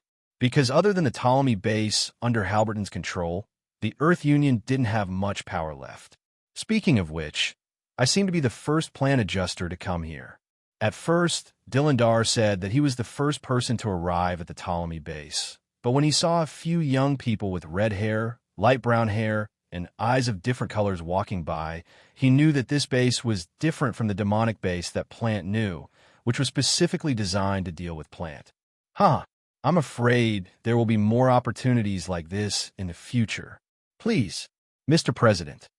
Halbarton laughed and made an invitation. Halberton's intention was very simple. The reason why he invited Dillandar here was not only to ease the tension between the Ptolemy Base and Plant, but also to exchange information about the alien monsters that wreak havoc on the Earth. Of course, after these two purposes, there was also the mysterious country that suddenly appeared in the Smith Sea on the moon. Half an hour later, after Halbarton and Dillandar sat down on both sides of the conference room, they began the important part of this trip. The opening speech of the meeting naturally didn't require Halbarton and Dillandar to personally speak. Dillandar looked at Halbarton and exchanged glances with him. He then opened the document placed in front of him. Dillandar carefully read every line on it, and he constantly outlined the appearance of the mysterious country in his mind. Unfortunately, even the Ptolemy Base, which had been in control of the moon for a long time, couldn't obtain much information about this mysterious country. The known situation was that this was a feudal country. The country was led by a princess named Shahnamia Etna Fra. Dillandar couldn't help but frown when he saw the young and beautiful face. This was somewhat similar to the Britannia Empire, which had recently established diplomatic relations with Plant. Starting from this princess, the list expanded to include the strategist who assisted the princess in ruling the country, as well as the Holy Knight Regiment that defended against foreign enemies. After that, there was no more information. I'm sorry. After our many interactions, this is all the information that the other party can reveal. Dilindar closed the document and pondered for a moment, waiting for both parties to finish their opening remarks. Commander, I wonder how many times have you come into contact with this country called Fry since its appearance? Whether it's good or bad, I need to know a precise piece of information. After the opening speech, Dilindar was the first to speak. Perhaps this was not how a steady ruler should behave. However, Dilindar could vaguely feel that something was wrong with this country that had suddenly appeared. If he belittled this country, it might have a great impact on his plans. Halbarton stretched out 3 fingers and said in a deep voice 3 times. The first time was when it first appeared and engaged in a small-scale contact battle with the 3rd B Squadron that was cruising around Smith Sea. And the result? When Dilindar saw the seriousness in Halberton's eyes, he immediately understood that the Ptolemy base had most likely lost this contact battle. The MS unit that initiated the battle was completely annihilated. The 3rd B Squadron's warships were slightly further away, so they avoided the fate of sinking. The MS unit was completely annihilated. Dilindar was stunned for a moment, then nodded, indicating for Halbarton to continue. The second time was when the other party initiated contact with the Ptolemy base. This information is a compilation of the information obtained during the second exchange with the other party. Who was the one you communicated with? Was it someone from his country, or was it her? Dilindar's eyes were very sharp. He immediately guessed the person who communicated with the Ptolemy base for the second time. Yes, it was this Princess Shahnamia. According to her, her country fell into this world due to a space-time accident. They have no intention of becoming enemies with us. They just want to understand the situation as soon as possible and find a way to return to their homeland. It sounds like a country that won't initiate an attack on another country. But what about the third time? Dilindar smiled and did not linger on the information of the second exchange. The third time? Halbarton shook his head and raised his hand. His adjutant immediately walked to the projection screen in the center of the conference room and opened a video. This is the video information sent by Friday during the third exchange. The source is the MS unit of our 3rd B Squadron. Hearing this, Dilindar's side was immediately shocked. For a moment, there were some discussions. On the other hand, Dilindar adjusted his sitting posture and shifted his gaze to the projection screen.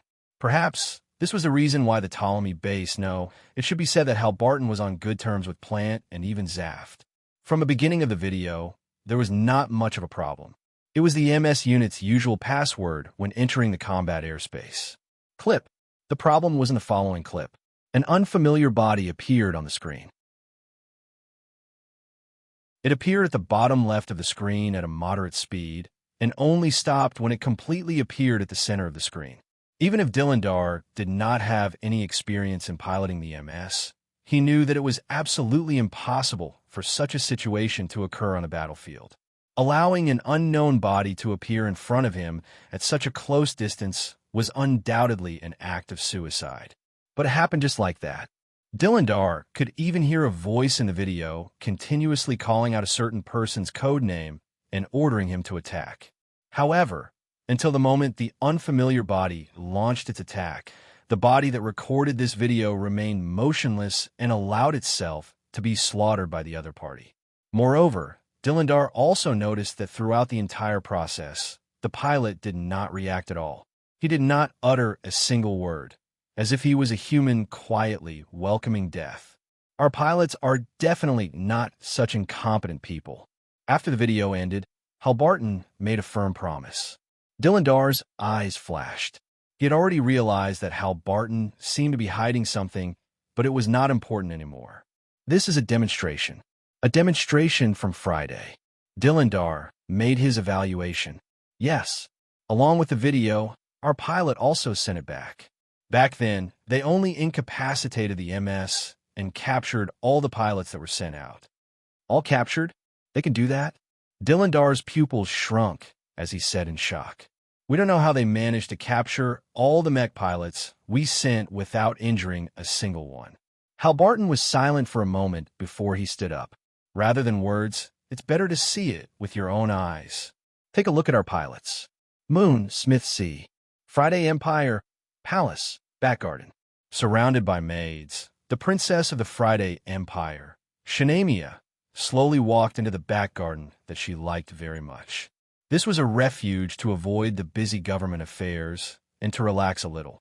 Although this refuge couldn't help Shanamia avoid those troubles, it was already a rare place considering the current situation of the Free Empire.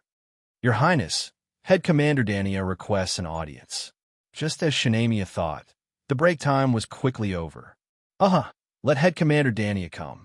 Shanamia, who was admiring the flowers, straightened her body and ordered as she walked to the pavilion. Not long after, the old man with a long beard, Dania Gade, who led the civil officials of the empire to assist Shanamia in governing after the death of the previous Friday emperor, walked into the back garden under the lead of the guards. Dania Gade greets your highness. No need for formalities. Head Commander Dania, is there an urgent matter for you to come at this time? Shanamia sat up straight and waited for the respectful old man to speak. Yes, your highness. It's about the human base. Oh, shouldn't this be reported by the head of spies? Dania, the head commander of the empire, was not in charge of intelligence. The one in charge of intelligence was another person, a man named Carolyn Way. Yes, but the current situation is a bit special. So, after discussing with Head Carolyn, it was decided that I will speak to your highness. Dania nodded and said respectfully, I understand. Speak. Head Commander Dania. With Shanamia's permission, Dania organized his words a little. Recently, the spies sent by the Friday Empire discovered that the human base welcomed an unfamiliar fleet. From the size and characteristics of this fleet, it seems to be an armed force owned by a country called Plant, Zaf's fleet. Plant? The country that uses genetic technology to modify the human body? I remember in the intelligence submitted by the spies, this country seems to be enemies with the Earth Union that rules this planet. Shanamia recalled the intelligence collected by the Empire's spies. Indeed, but now the situation has changed. Now the Earth Circle is being invaded by a monster from another planet. According to the intelligence, the Earth Union that rules the Earth Circle has been greatly weakened. I'm afraid they won't be able to pose any threat to Plant in the short term. Dania paused and waited for Shanamia to understand his words before continuing. Because of this, the human base that belongs to the Earth Union, after encountering us, most likely sent an invitation to Plant to cooperate with them, in order to deal with the appearance of the Friday Empire. Hearing this, Shanamia suddenly showed a bitter smile. Did we overreach ourselves? What Shanamia meant was that during that encounter, the Fry Empire's Holy Knights had defeated the 3rd B Squadron from Ptolemy Base with overwhelming power. Furthermore, they had captured all of the 3rd B Squadron without incurring any casualties. No, this is a necessary display of power. Your Highness, when encountering an unfamiliar force, an appropriate display of power is the basis to ensure peaceful communication between the two sides. Dania said with a serious expression. You're right. I'm a little shaken. Then, Chief Zai, do you mean that the human base might come into contact with us again after finding an ally? Shanamia nodded and expressed her thoughts. It's very possible, but there's another possibility. Another battle? Shanamia frowned slightly and looked at the flowers outside the pavilion. She was the one who ordered the Holy Knight Regiment to capture the pilots. After the battle, in order to avoid another battle, she was also the one who ordered the release of the captives. However, Shanamia now realized that these kind actions didn't seem to lead to the expected results. Head Commander Dania, what is the possibility of another battle? Your Highness, I can't give an accurate answer. Moreover, during this time, after we gathered all the information we could, we found that this is not the Earth we are familiar with. In other words, this Earth doesn't have the seed of life that Friday spread at that time. To us Fry, this world, this Earth, is unknown and unfamiliar.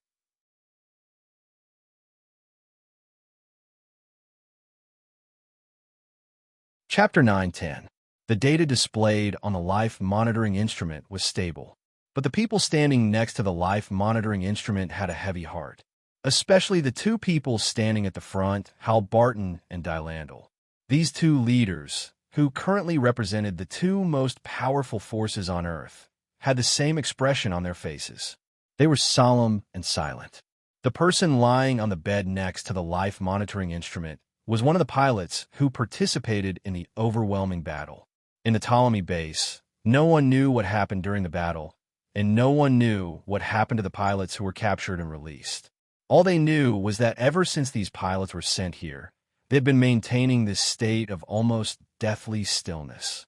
If it wasn't for the life monitoring ritual that was still in operation and could still monitor the tenacious life signs in the bodies of these sleeping pilots, these pilots would have been determined to be dead. After a long silence, Dylandel signaled to Hal Barton. The newly established tacit understanding provided the foundation for the subsequent actions of the two. The group of people exited the ward that housed the released pilots. "Commander, what do you think?" When they walked to a secluded observation deck, all the followers stopped and left space for Dylandel and Hal Barton. "Thoughts?" Hal Barton smiled and shook his head. "President, I don't know if the people of that country are considered humans. Although from the outside, they look no different from us. But at this point, Halberton's eyes flashed. No matter what civilization it is, the conflict between them will always exist in a place we can't see." Dylandel looked down and understood what Hal Barton meant. When the old Fox president saw the information given by Hal Barton, he already had a feeling. A mysterious and powerful country with an overwhelming advantage did two completely different things. First, it was a show of force, then it was a show of goodwill, but the third time was a humiliation. It seemed like a show of goodwill, but they used unknown means to cause the pilots to fall into a coma, leaving the Ptolemy base helpless. "I'm afraid. No, this is just a humiliation." Dylandel's heart sank slightly, and he already made a decision. "Commander, for the next operation, count us in." Dylandar's promise made Hal Barton sigh in relief. "Then, I wish us a happy cooperation. President Dylandar." Hal Barton extended his right hand towards Dylandar, and the latter shook his hand. "This is all for the future of mankind." Not long after, a message from the Ptolemy base on Earth was intercepted by the spies of the Free Empire and was quickly sent to Princess Shanamia. Looking at the report in front of her, Shauna fell into silence. From the literal meaning, this was undoubtedly developing according to Shanamia's idea. However, for some reason, Shanamia had a vague feeling that things would not develop as smoothly as she had imagined. In this strange world, although there is no more destruction, there are still powerful threats. Shanamia's fingers gently stroked the handwriting on the document, and the intelligence collected by the spies kept appearing in her mind. An unknown alien monster, humans who looked similar but were different, and the particularly spectacular crack in space that made Shanamia feel uneasy. Looking at the intelligence collected by the spies, Shanamia didn't think this would be the whole truth of this unknown world. Based on this foundation, Shanamia finally made a decision. "Notify Commander Dania. Get ready to welcome our new friend." In the vast space on the blue planet, the satellite fortress named the Throne of Command was operating on its fixed orbit as usual. With a huge body comparable to an asteroid, every great human who witnessed its magnificence for the first time couldn't help but exclaim from the bottom of their heart. Since the completion of the transformation project, it was the first time she entered space and the first time she embarked on a space voyage. After crossing thousands of kilometers in space, under the guidance of the laser of the satellite fortress, she slowly entered the satellite fortress that opened its arms to her. Announced to the entire ship, "I am Captain Teresa Testarossa.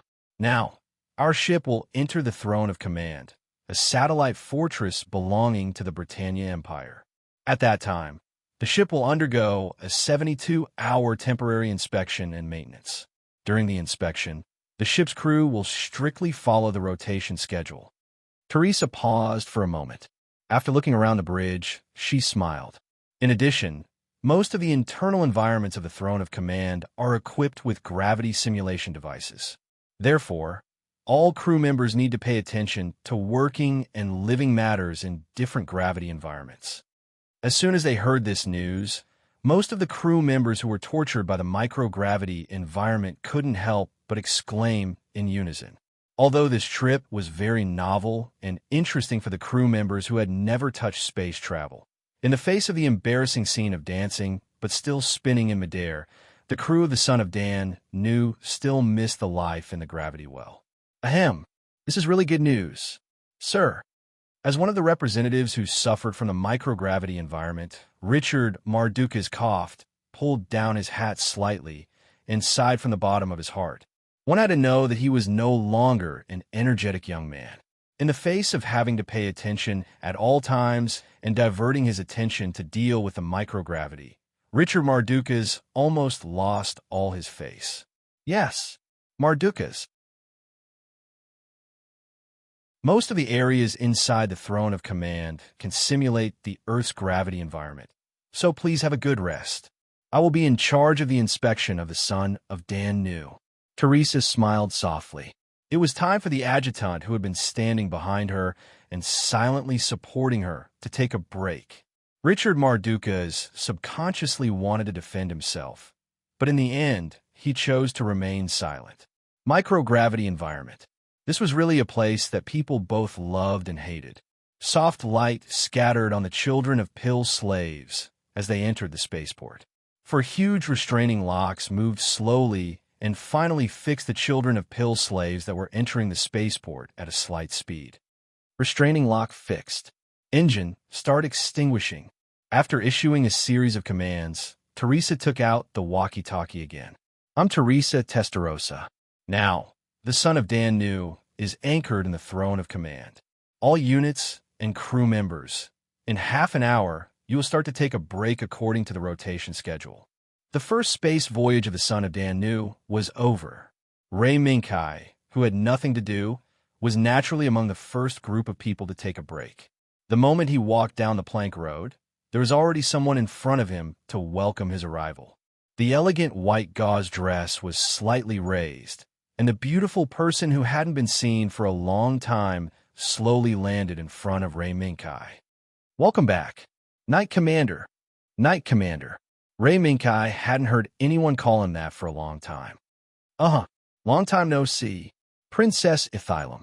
With a slight nod, Ray Minkai carefully looked at Ethylem's delicate face and found that there was a trace of fatigue.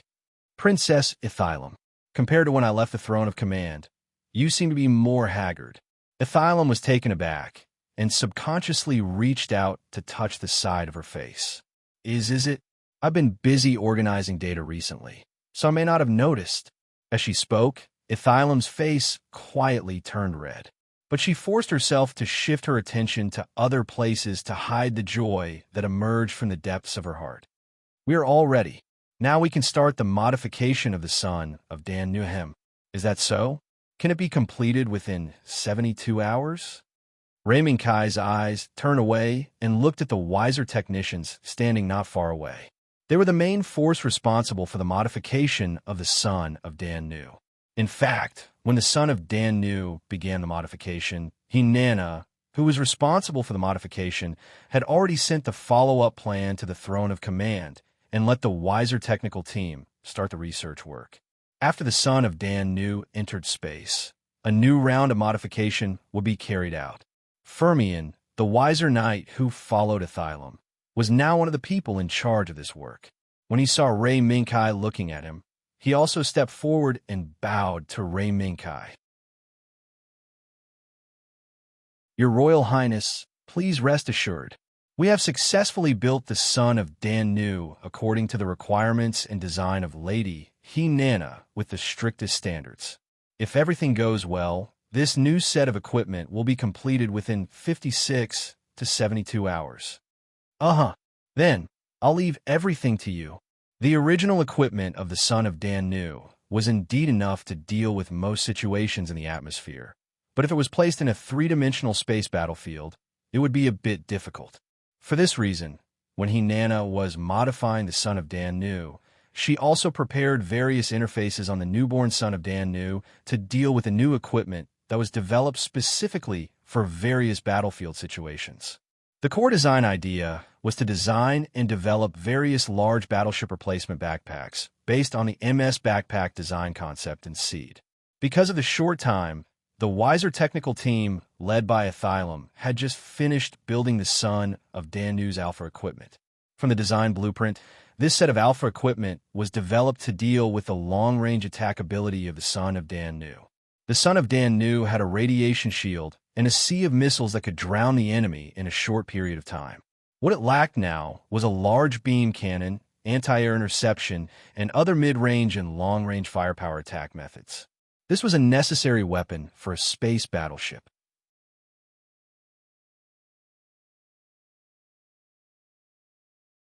Chapter 911. Alpha Equipment. It was designed and developed to make up for the shortcomings of the son of Dan Slave in space environment combat.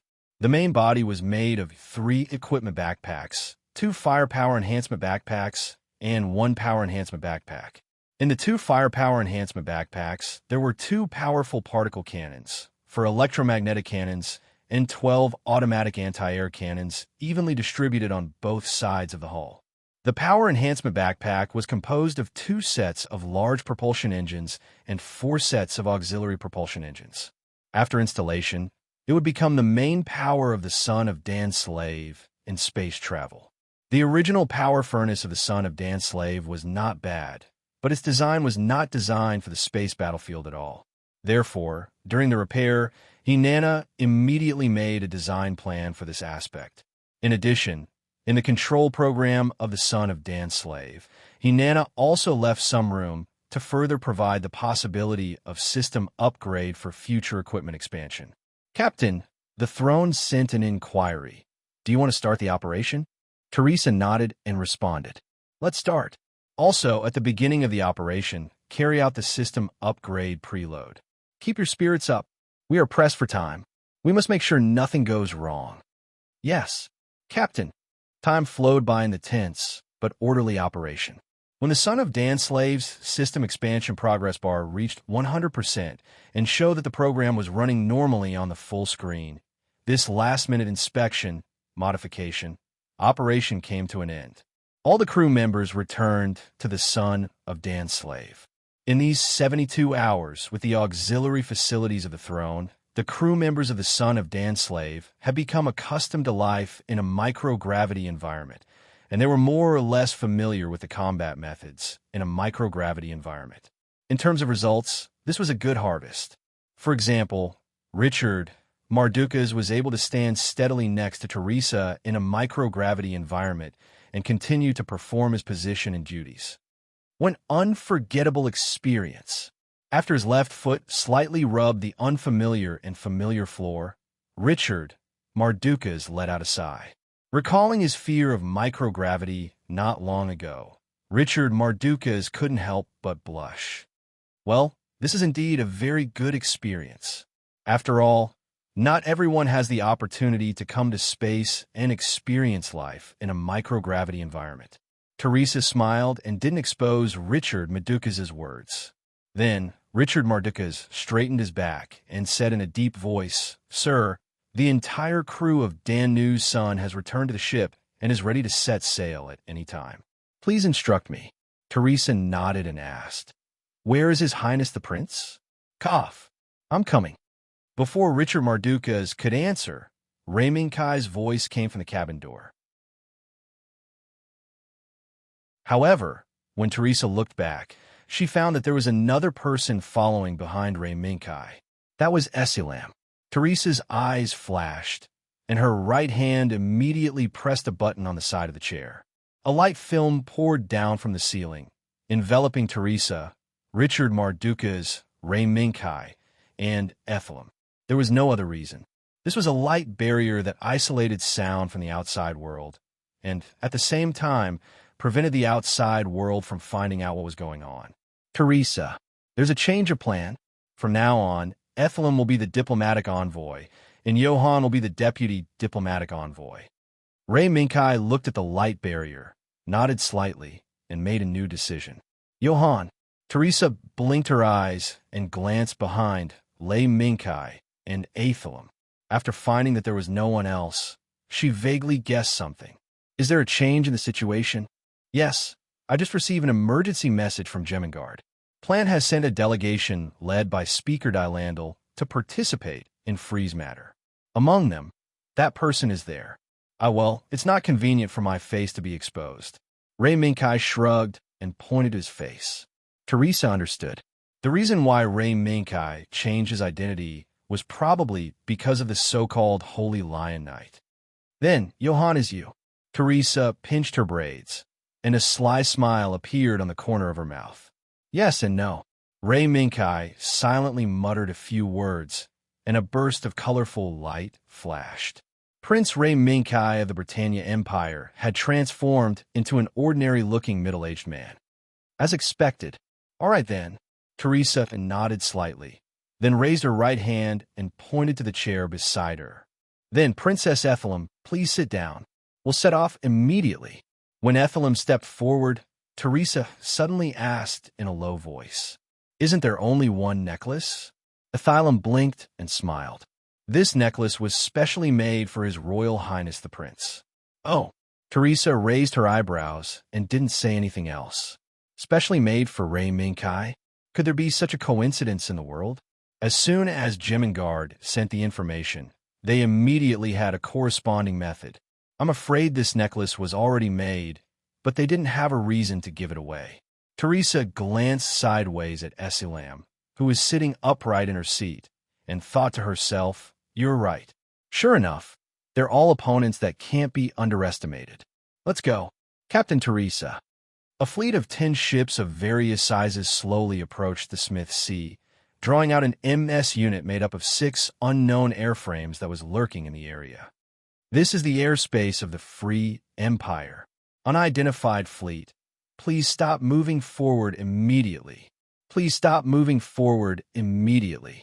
Otherwise, we will sink all enemies that offend the Empire on the grounds of violating the Empire's airspace. The expected warning came as expected. Halbarton and Dillandar looked at each other. Admiral, you do it. Dillandar was a smart man. Although this was a diplomatic visit jointly conducted by Earth, Ptolemy Base, and Plant, he didn't care about the leadership of this diplomatic visit at all. He readily handed over the leadership to Halbarton. Halbarton nodded slowly and signaled the adjutant to respond according to the predetermined plan. After several rounds of communication between the two sides, the MS unit issued an order that only the ships of the diplomatic mission could enter the Smith Sea. No other ships could enter, or they would be regarded as enemies and sunk. Halbarton and Dillandar had no objection to this. As the ship moved forward and passed through a huge crater in front of them, Halbarton and Dillandar finally saw the mysterious kingdom that suddenly appeared on the moon. That's free. Dillandar's gaze fell on the dome that looked like steel, but upon closer inspection, it was not made of steel. Yes, this is free, a mysterious and powerful kingdom. Halbarton slowly took a breath. This diplomatic mission was almost a gamble. Whether it was Halbarton himself or Dillandar, they both predicted that there were at least 2 factions in this mysterious and powerful kingdom. One was the moderate faction led by the young princess, and the other was the radical faction led by a certain existence that Halbarton and Dillandar didn't know about. Of course, this was the most ideal situation. What was the situation? They still needed to personally witness the true appearance of this mysterious and powerful kingdom. For this reason, the two didn't hesitate to take some risks. I hope the future will be as we expected. Dillandar's finger tapped on the table and looked back at Halbarton. Maybe, but compared to guessing, I believe in the truth that I saw with my own eyes and heard with my own ears. Halbarton moved his gaze and looked at the battleship that came out from under the dome and headed toward them. To be honest, the enemy of humanity, that damn alien monster, is enough. If there's one more, I'm afraid humanity won't be able to survive. Maybe, Hearing Halberton's sigh, Dylandar's eyes flashed with an inexplicable light, but it was only to agree with Halberton's words. As they got closer, more and more unfamiliar battleships appeared around the diplomatic mission. There were even more unknown mechs hovering nearby, surrounding the area tightly. This was a show of force and also a demonstration. Halbarton didn't care about this. The only thing he was concerned about was that the mysterious aircrafts that appeared in the video didn't appear. The aircrafts hovering around the diplomatic mission were smaller than the MS that Halbarton was familiar with. The layout was more compact, and it looked like it was flattened. Mass-produced aircrafts? Halbarton pondered for a moment. He knew that the other party wouldn't easily let them see the mysterious aircrafts. No. I'm afraid there will be some twists and turns. Halbarton thought about this and asked, Mr. President, do you have skilled pilots in your group? Dylandar slightly narrowed his eyes. He knew what Halbarton meant. There are a few trustworthy pilots in the group. Halbarton sighed in relief. Me too. It seems that the commander is already planning the next move. No wonder you're known as a wise man. Dylandar's compliment didn't make Halbarton proud. Instead, it made him wave his hand. No, that's just a joke between subordinates. Mr. President, don't take it seriously. It's just that we're going to be treated unfairly. Provocation? That was to be expected. Is the commander worried about the mysterious aircrafts? Dylandar immediately thought of the mysterious aircrafts in the video. We don't know anything about them.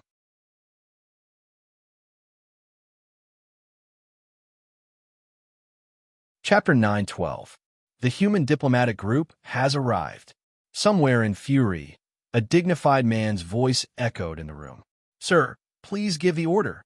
A young man walked out from the crowd, standing by the side. The dignified man looked up and recognized his identity. He was Orvin Lank's disciple, quasi-knight of the Paladin Knight Regiment, Juam Darby. The dignified man knew all of his experiences. He was a good seed. Of course, as a quasi-knight of the Paladin Knight Regiment, he naturally lacked some training. The dignified man's gaze moved to the other side. Over there was the teacher of this quasi-knight, Orvin Lanks. Sir, please don't mind my thoughts. The red-clothed man bowed. As a quasi-knight, Juam has already done well. The dignified man slowly nodded. As a quasi-knight? That's good. Then, Juam, go and prepare. Yes, sir. Seeing Juam trying to suppress his excitement, but also maintain his calm as he disappeared from the room, the dignified man slowly got up and said in a deep voice, Her Highness has already set off to welcome the arrival of the diplomatic group. As the chief knight of the Paladin Knight Regiment, I, Granton Gotts, naturally can't be absent. All of you come with me. Yes, Chief Knight. In the port, Shanamia led the civil officials led by Chancellor Dania to welcome the arrival of Halbarton, Dylandar, and the others. The goodwill from Shanamia's side made Halbarton and Dylandar relax a little. After all, whether it was in the previous communication or the welcoming ceremony, the goodwill from Shanamia's side basically proved that they were not enemies of the Ptolemy Basin plant. At least, they were not enemies at the moment. Then, the person who did, that was probably someone else. Before Shanamia could propose to proceed to the arranged venue for the next diplomatic meeting, a commotion came from not far away. Vaguely, one could even hear some words of reverence and respect. They're here. Halbarton and Dylandar secretly looked at each other. From the moment Shanamia appeared with the civil officials in front of him, Halbarton had sensed something strange. That was, other than the surrounding guards and the people protecting the princess, there were no other high-ranking military officers. From the looks of it, the biggest obstacle to Halbarton and Dylandar's journey was about to appear. I'm very sorry, Her Royal Highness. The Knight Regiment was busy, so I was a step late. Please forgive me. A dignified voice rang out, and under the escort of many knights, a man wearing a black cloak strode forward. He exuded the aura of someone who had survived many bloody battles, causing Halbarton, a veteran of the battlefield, to feel great pressure. This is not an easy person to deal with. Alarm bells rang in Halbarton's mind, and he immediately locked onto his target. I'm afraid, no. In an instant, Halbarton confirmed the identity of the mastermind behind the third communication. Your Royal Highness Princess Shahnamia, may I ask who this lord is? Dilindar noticed the change in Halbarton's eyes, so he asked Shahnamia. Sir Chairman, Sir Admiral, this is our commander of the Paladin Knight Regiment, General Knight Granton. The safety of our Fry Empire is entirely dependent on General Knight Granton leading the Paladin Knight Regiment to defend day and night against all external enemies. Your Royal Highness is too serious. This is not only due to me, General Granton, but also the result of the entire Paladin Knight Regiment fighting for the Fry Empire. General Granton does not dare to take credit for this.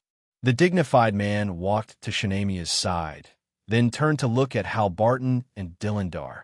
You two must be General Halbarton of the Ptolemy base on the Earth United Moon, and Sir Chairman Dilindar of Plant, right? Nice to meet you. Nice to meet you. Nice to meet you. Halbarton and Dilindar shook hands with General Granton one after another to show their friendliness. All of this seemed friendly, but in reality, there was a hidden killing intent. After seeing both sides shake hands in a friendly manner, Shahnamia wanted to pull everyone's attention back to the normal diplomatic process, but a discordant voice appeared. Your Royal Highness, I'm a quasi-knight of the Paladin Knight Regiment, Juam Darby. I heard that the Holy Lion Knight of Plant is brave and skilled in battle.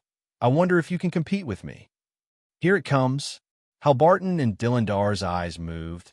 They already knew that the other party's show of strength was right in front of them. However, this show of strength first pressed on Dilindar's head. This made Halbarton secretly feel lucky. Dilindar looked calmly at Shahnamia, and the latter looked at Granton, who stood silently at the side. Granton, anyone who comes as a guest. Granton was silent for a moment, then opened his mouth to speak. There are many young people in the Knight Regiment. They are interested in everything in this world. Therefore, I hope your Royal Highness can understand the exuberant curiosity of the young people. Shahnamia frowned, but had Chancellor Dania behind her secretly reminded her that she could accept this challenge. In the eyes of the civil officials led by Dania, this was also an opportunity to understand the strength of Plant and even Zaft. After all, with the activities of many spies, the Holy Lion Knight of Zaft's reputation on Earth was at its peak. In some colonial satellites, there were even people who suffered from the invasion of alien monsters who saw him as their savior. How could such a person not be seen by others? Fine. Chancellor Dilindar, your decision? It's fine. This is also an opportunity to communicate. Am I right? Kai. Dilindar readily agreed to this challenge, and a young man with a tall figure and half of his face covered by a mask walked out from the crowd behind him. His appearance surprised Dania and the others, and also made Granton frown. Hee. So the legendary Holy Lion Knight is actually a person who hides his head and shows his tail. As a provocative character, Juam Darby faithfully fulfilled his duty and mocked the young man's mask as soon as he opened his mouth. The reason why I'm wearing a mask is because I have my own difficulties, but it has nothing to do with this challenge. If you want to fight, let's fight. No need to say more. The Holy Lion Knight wasn't angered by Juam Darby. Instead, he calmly retorted, I didn't expect your people to threaten me before they even started fighting. You, Juam, enter the arena. Everything will be decided by strength. Orvin coldly shouted and stopped his student from speaking. At the same time, he avoided the possibility of being further angered by the Holy Lion Knight. Outside the port, a flash of light flew over. It was the body piloted by Juam Darby. Carriage? Why is it this kind of body? But when Orvin saw that his student actually opened a mass-produced machine like the Carriage, he couldn't help but frown. Is it just a test? Halbarton and Dilindar were also puzzled. They originally thought that the so-called show of strength would be the mysterious body, but it turned out to be the same series of bodies that were distributed around. President. The Holy Lion Knight looked at Dilindar. The latter nodded slightly. Since the opponent's means were only like this, there was no need to use their trump card. Your Royal Highness, General Halbarton, President Dilindar, why don't we move to another place? It's inconvenient to watch the battle here. After Granton glanced at the back of the Holy Lion Knight, he took the initiative to suggest the idea of watching the battle from another place. Shanamia naturally agreed, and Hal Barton and Dillandar had no reason to refuse. So, under Granton's lead, everyone walked to the observation deck next to the port, which also gave the Holy Lion Knight time to attack. The Holy Lion Knight, who returned to Neku, stood in front of the brand new and exclusive body, Freedom Guardian. After a moment of silence, the Holy Lion Knight finally chose the Zagu Phantom / parked next to him. This body was originally one of the Holy Lion Knight's exclusive bodies. Because Freedom Guardian went offline, this body was almost out of the Holy Lion Knight's exclusive body. This time, the Holy Lion Knight just happened to attack with the idea of being prepared. It seems that this is the last battle between you and me, partner. After walking into the cockpit of the Zago Phantom / the Holy Lion Knight raised his hand and patted the console, murmuring a few words. Holy Lion Knight, the channel is cleared. Ejection control is transferred. You can attack at any time. The Holy Lion Knight took a deep breath and pushed the sidebar. Zago Phantom / Holy Lion Knight, attack. At the same time, on the moon, outside the Smith Sea, a space battleship that suddenly appeared in the mountains on the east side of the Smith Sea attracted the attention of Friday's spies who were active nearby. Whose ship is that? The hidden sentries hidden in the shadows of the mountains were looking at the space battleship that slowly approached the mountains and sailed into the Smith Sea. It doesn't seem to be the Earth United and Zaf's ship. Could it be the ship of another human force? Spybee quickly flipped through the information he had collected recently. But no matter how much Spybee flipped through the information, he couldn't find any relevant information. Strange. Why can't I find it? Ha! Stop looking. Since you can't find it, inform the rear immediately. Quick! Spy slapped the head of Spybee, who only knew how to flip through the information, then picked up the communication device and sent an alert to the rear. And this space battleship that alarmed Friday's hidden sentries was naturally the son of Dan Slave that Ray Minkai and the others were on. Unknown communication detected, but due to the incomplete coding, it is temporarily impossible to decipher its communication content. The moment the other party sent the message to the rear, the son of Dan Slave that was already prepared had already caught the tail. Well, that's enough. We're not here to play a numbers game. We just need to alert those people. Teresa waved her hand, then looked at Ray Minkai. Should we let Ghost attack next, or let Melissa and the others attack? No, I'll do it myself. There are some things that I want to confirm. Also, State Zero, you stay here. What? You don't want me to attack together? State Zero, the white cat lying on Ray Minkai's shoulder, was surprised. Well, yes. Maybe I'll need your eyes. I want to see the true face of the legendary time flow engine. What is it?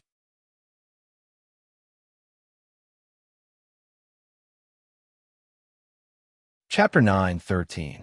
After completing the modification, the son of the Dan Slave, which was larger in size, seemed to be moving slowly, but in fact it was moving quickly to the back of the mountain range, avoiding possible radar scans at a tricky angle. Of course, such behavior was meaningless now that it had been discovered by the hidden sentries. But acting had to be done to the end. Since Lei Minkai was already prepared to face the attack, Teresa had to put on a good show and attract the enemies hidden in the surroundings to show themselves.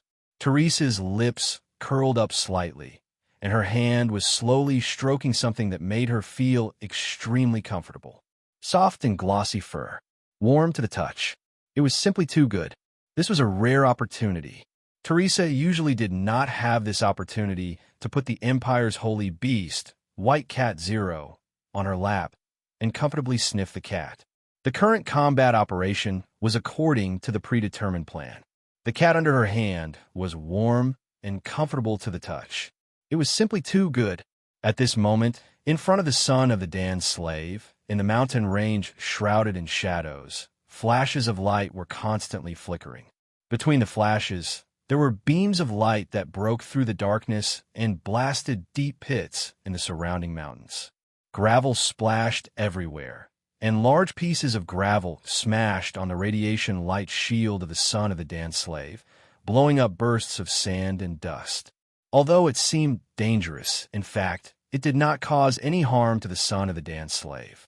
In the shadows, a green and white mech shuttled rapidly, bringing along scorching light beams toward the golden mech that was also shuttling between the shadowy mountains. Boom! Boom! When the light beam hit the mountain, it set off bursts of explosions that dispersed the darkness, and also allowed the pilot of the golden mech to see the full appearance of the enemy he was fighting. Raftaclans, Farninia? In the flashing light, Rei Minkai's eyes locked on the unfamiliar green and white mech, and he immediately recognized the identity of the other party. I didn't expect the good start to be this fanatical battle maniac. Rei Minkai's mouth curled up slightly, and he already had a certain degree of confidence in his heart. Raftaclans, Farninia.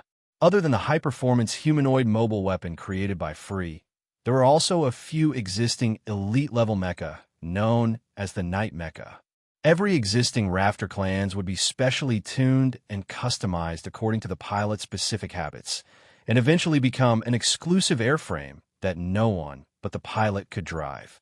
Therefore, after seeing the green and white Rafterkrantz, who was good at long-range shooting, a name immediately appeared in Rei Minkai's mind. Fry Monroe, a female knight of the Order of Friday Night. He was calm and loyal, and at the same time, he was secretly in love with the Grand Knight Granton. But on top of that, this female knight was a complete battle maniac. The wings of light spread out, and the armed composite wings scattered in all directions and disappeared into the shadows of the mountains below. However, the moment the metal composite wings disappeared into the shadow of the mountain range, a beam of light swept past like a shadow and destroyed several metal composite wings in the air. Their reaction is really fast.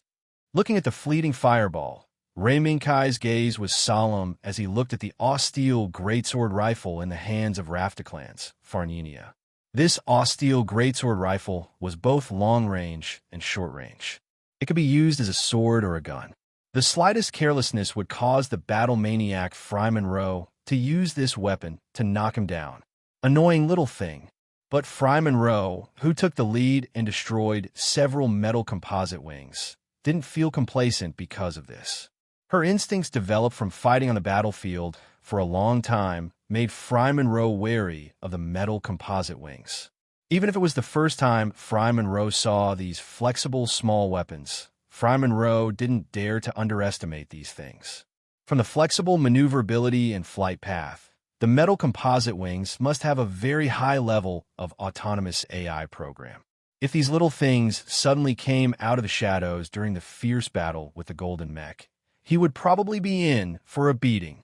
Let's end this quickly. Fry Monroe made a prompt decision.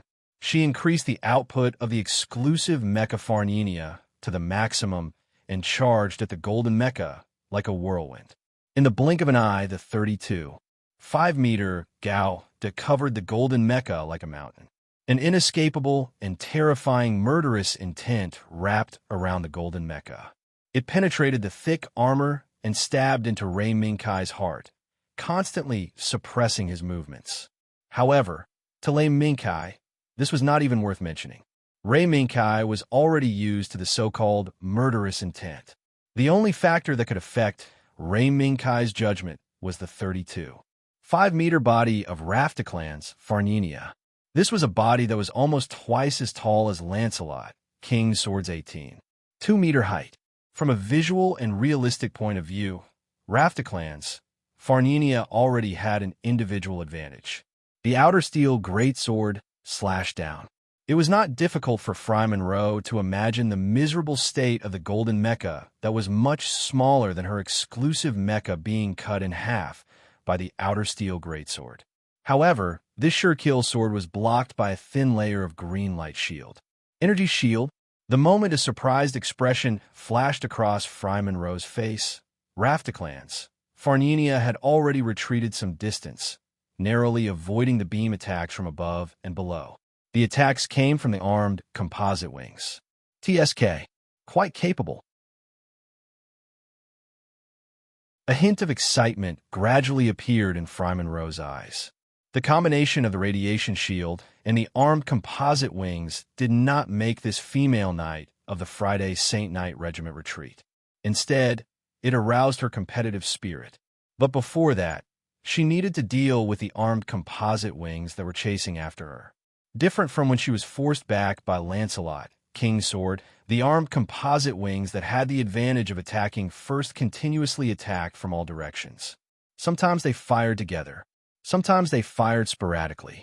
The wave attacks made it impossible for Raftaclans, Farnenia, to get close to Lancelot, King's Sword again. Instead, she was forced to keep away from Lancelot, King's Sword, under the wave attacks of the armed composite wings. It should be about time. Ray Minkai's eyes moved slightly, and his hand movements changed. Lancelot, King's Sword, reached for his waist and held the rarely used SL-01 sword of the Lake Beam rifle in his hand. Then he raised the muzzle and locked onto Raftaclans, Farnenia's figure from afar. Target. Snipe. The moment the crosshair in front of him turned from green to red, Ray Minkai decisively pulled the trigger. The flashing light condensed at the muzzle of the SL-01 sword of the Lake Beam rifle, and then it exploded, turning into a dazzling light that pierced through the shadows and headed straight for Raftaclans, Farnenia. At this time, it was already a matter of life and death for Fry Monroe. The moment the ear-piercing alarm tore through the air in the cockpit, Fry Monroe made a prompt decision to control the exclusive machine, Farnenia, and fired. Boom!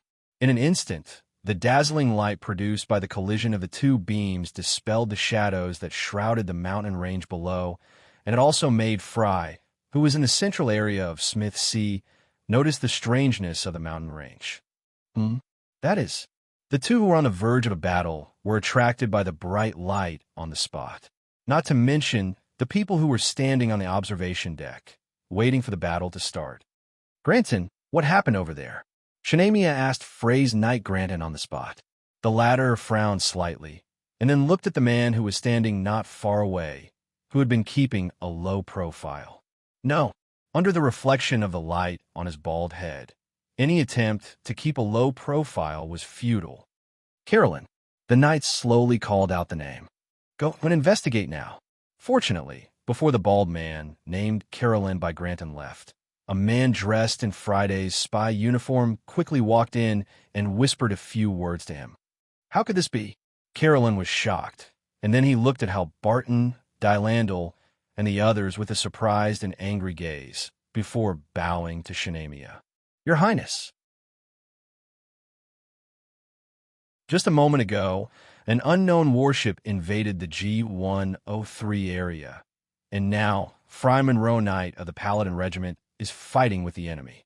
Presumably, the light we saw just now should be the aftermath of the battle between Fry Knight and the enemy. Unknown warship.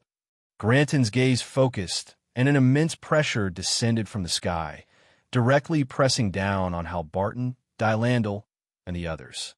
Without a doubt, the Paladin Knight Regiment, led by Granton, immediately suspected Hal Barton, Dylandel, and the others. Granton, calm down, Shanamia coldly shouted, and after temporarily stopping Granton and the others from making trouble, she stared at Carolyn. Spy Captain Carolyn, did the enemy reveal their identity? Shanamia's question stumped Carolyn. The bald spy captain was stunned for a moment, and then he said, No, they didn't reveal their identity. No, they didn't reveal their identity, and after we asked, they had already rudely charged into our airspace. Fry Knight had no choice but to attack and intercept them. Carolyn placed all the blame on the unknown warship that trespassed into Frey's airspace. However, Shanamia acutely sensed Carolyn's slight hesitation. Perhaps this wasn't just a problem with the unknown warship. Granton, have Fry Knight stop for now. Confirm the enemy's identity first, then make a decision. Shanamia's words made Granton raise his brows, and the latter said in a deep voice, We can have Fry stop, but what if the enemy stubbornly enters our airspace? Shanamia replied without hesitation. Since the warning is ineffective, sink it. That you're tuning in to the Warrior Lore YouTube channel. Don't forget to subscribe and join us on this journey to catch the most captivating stories.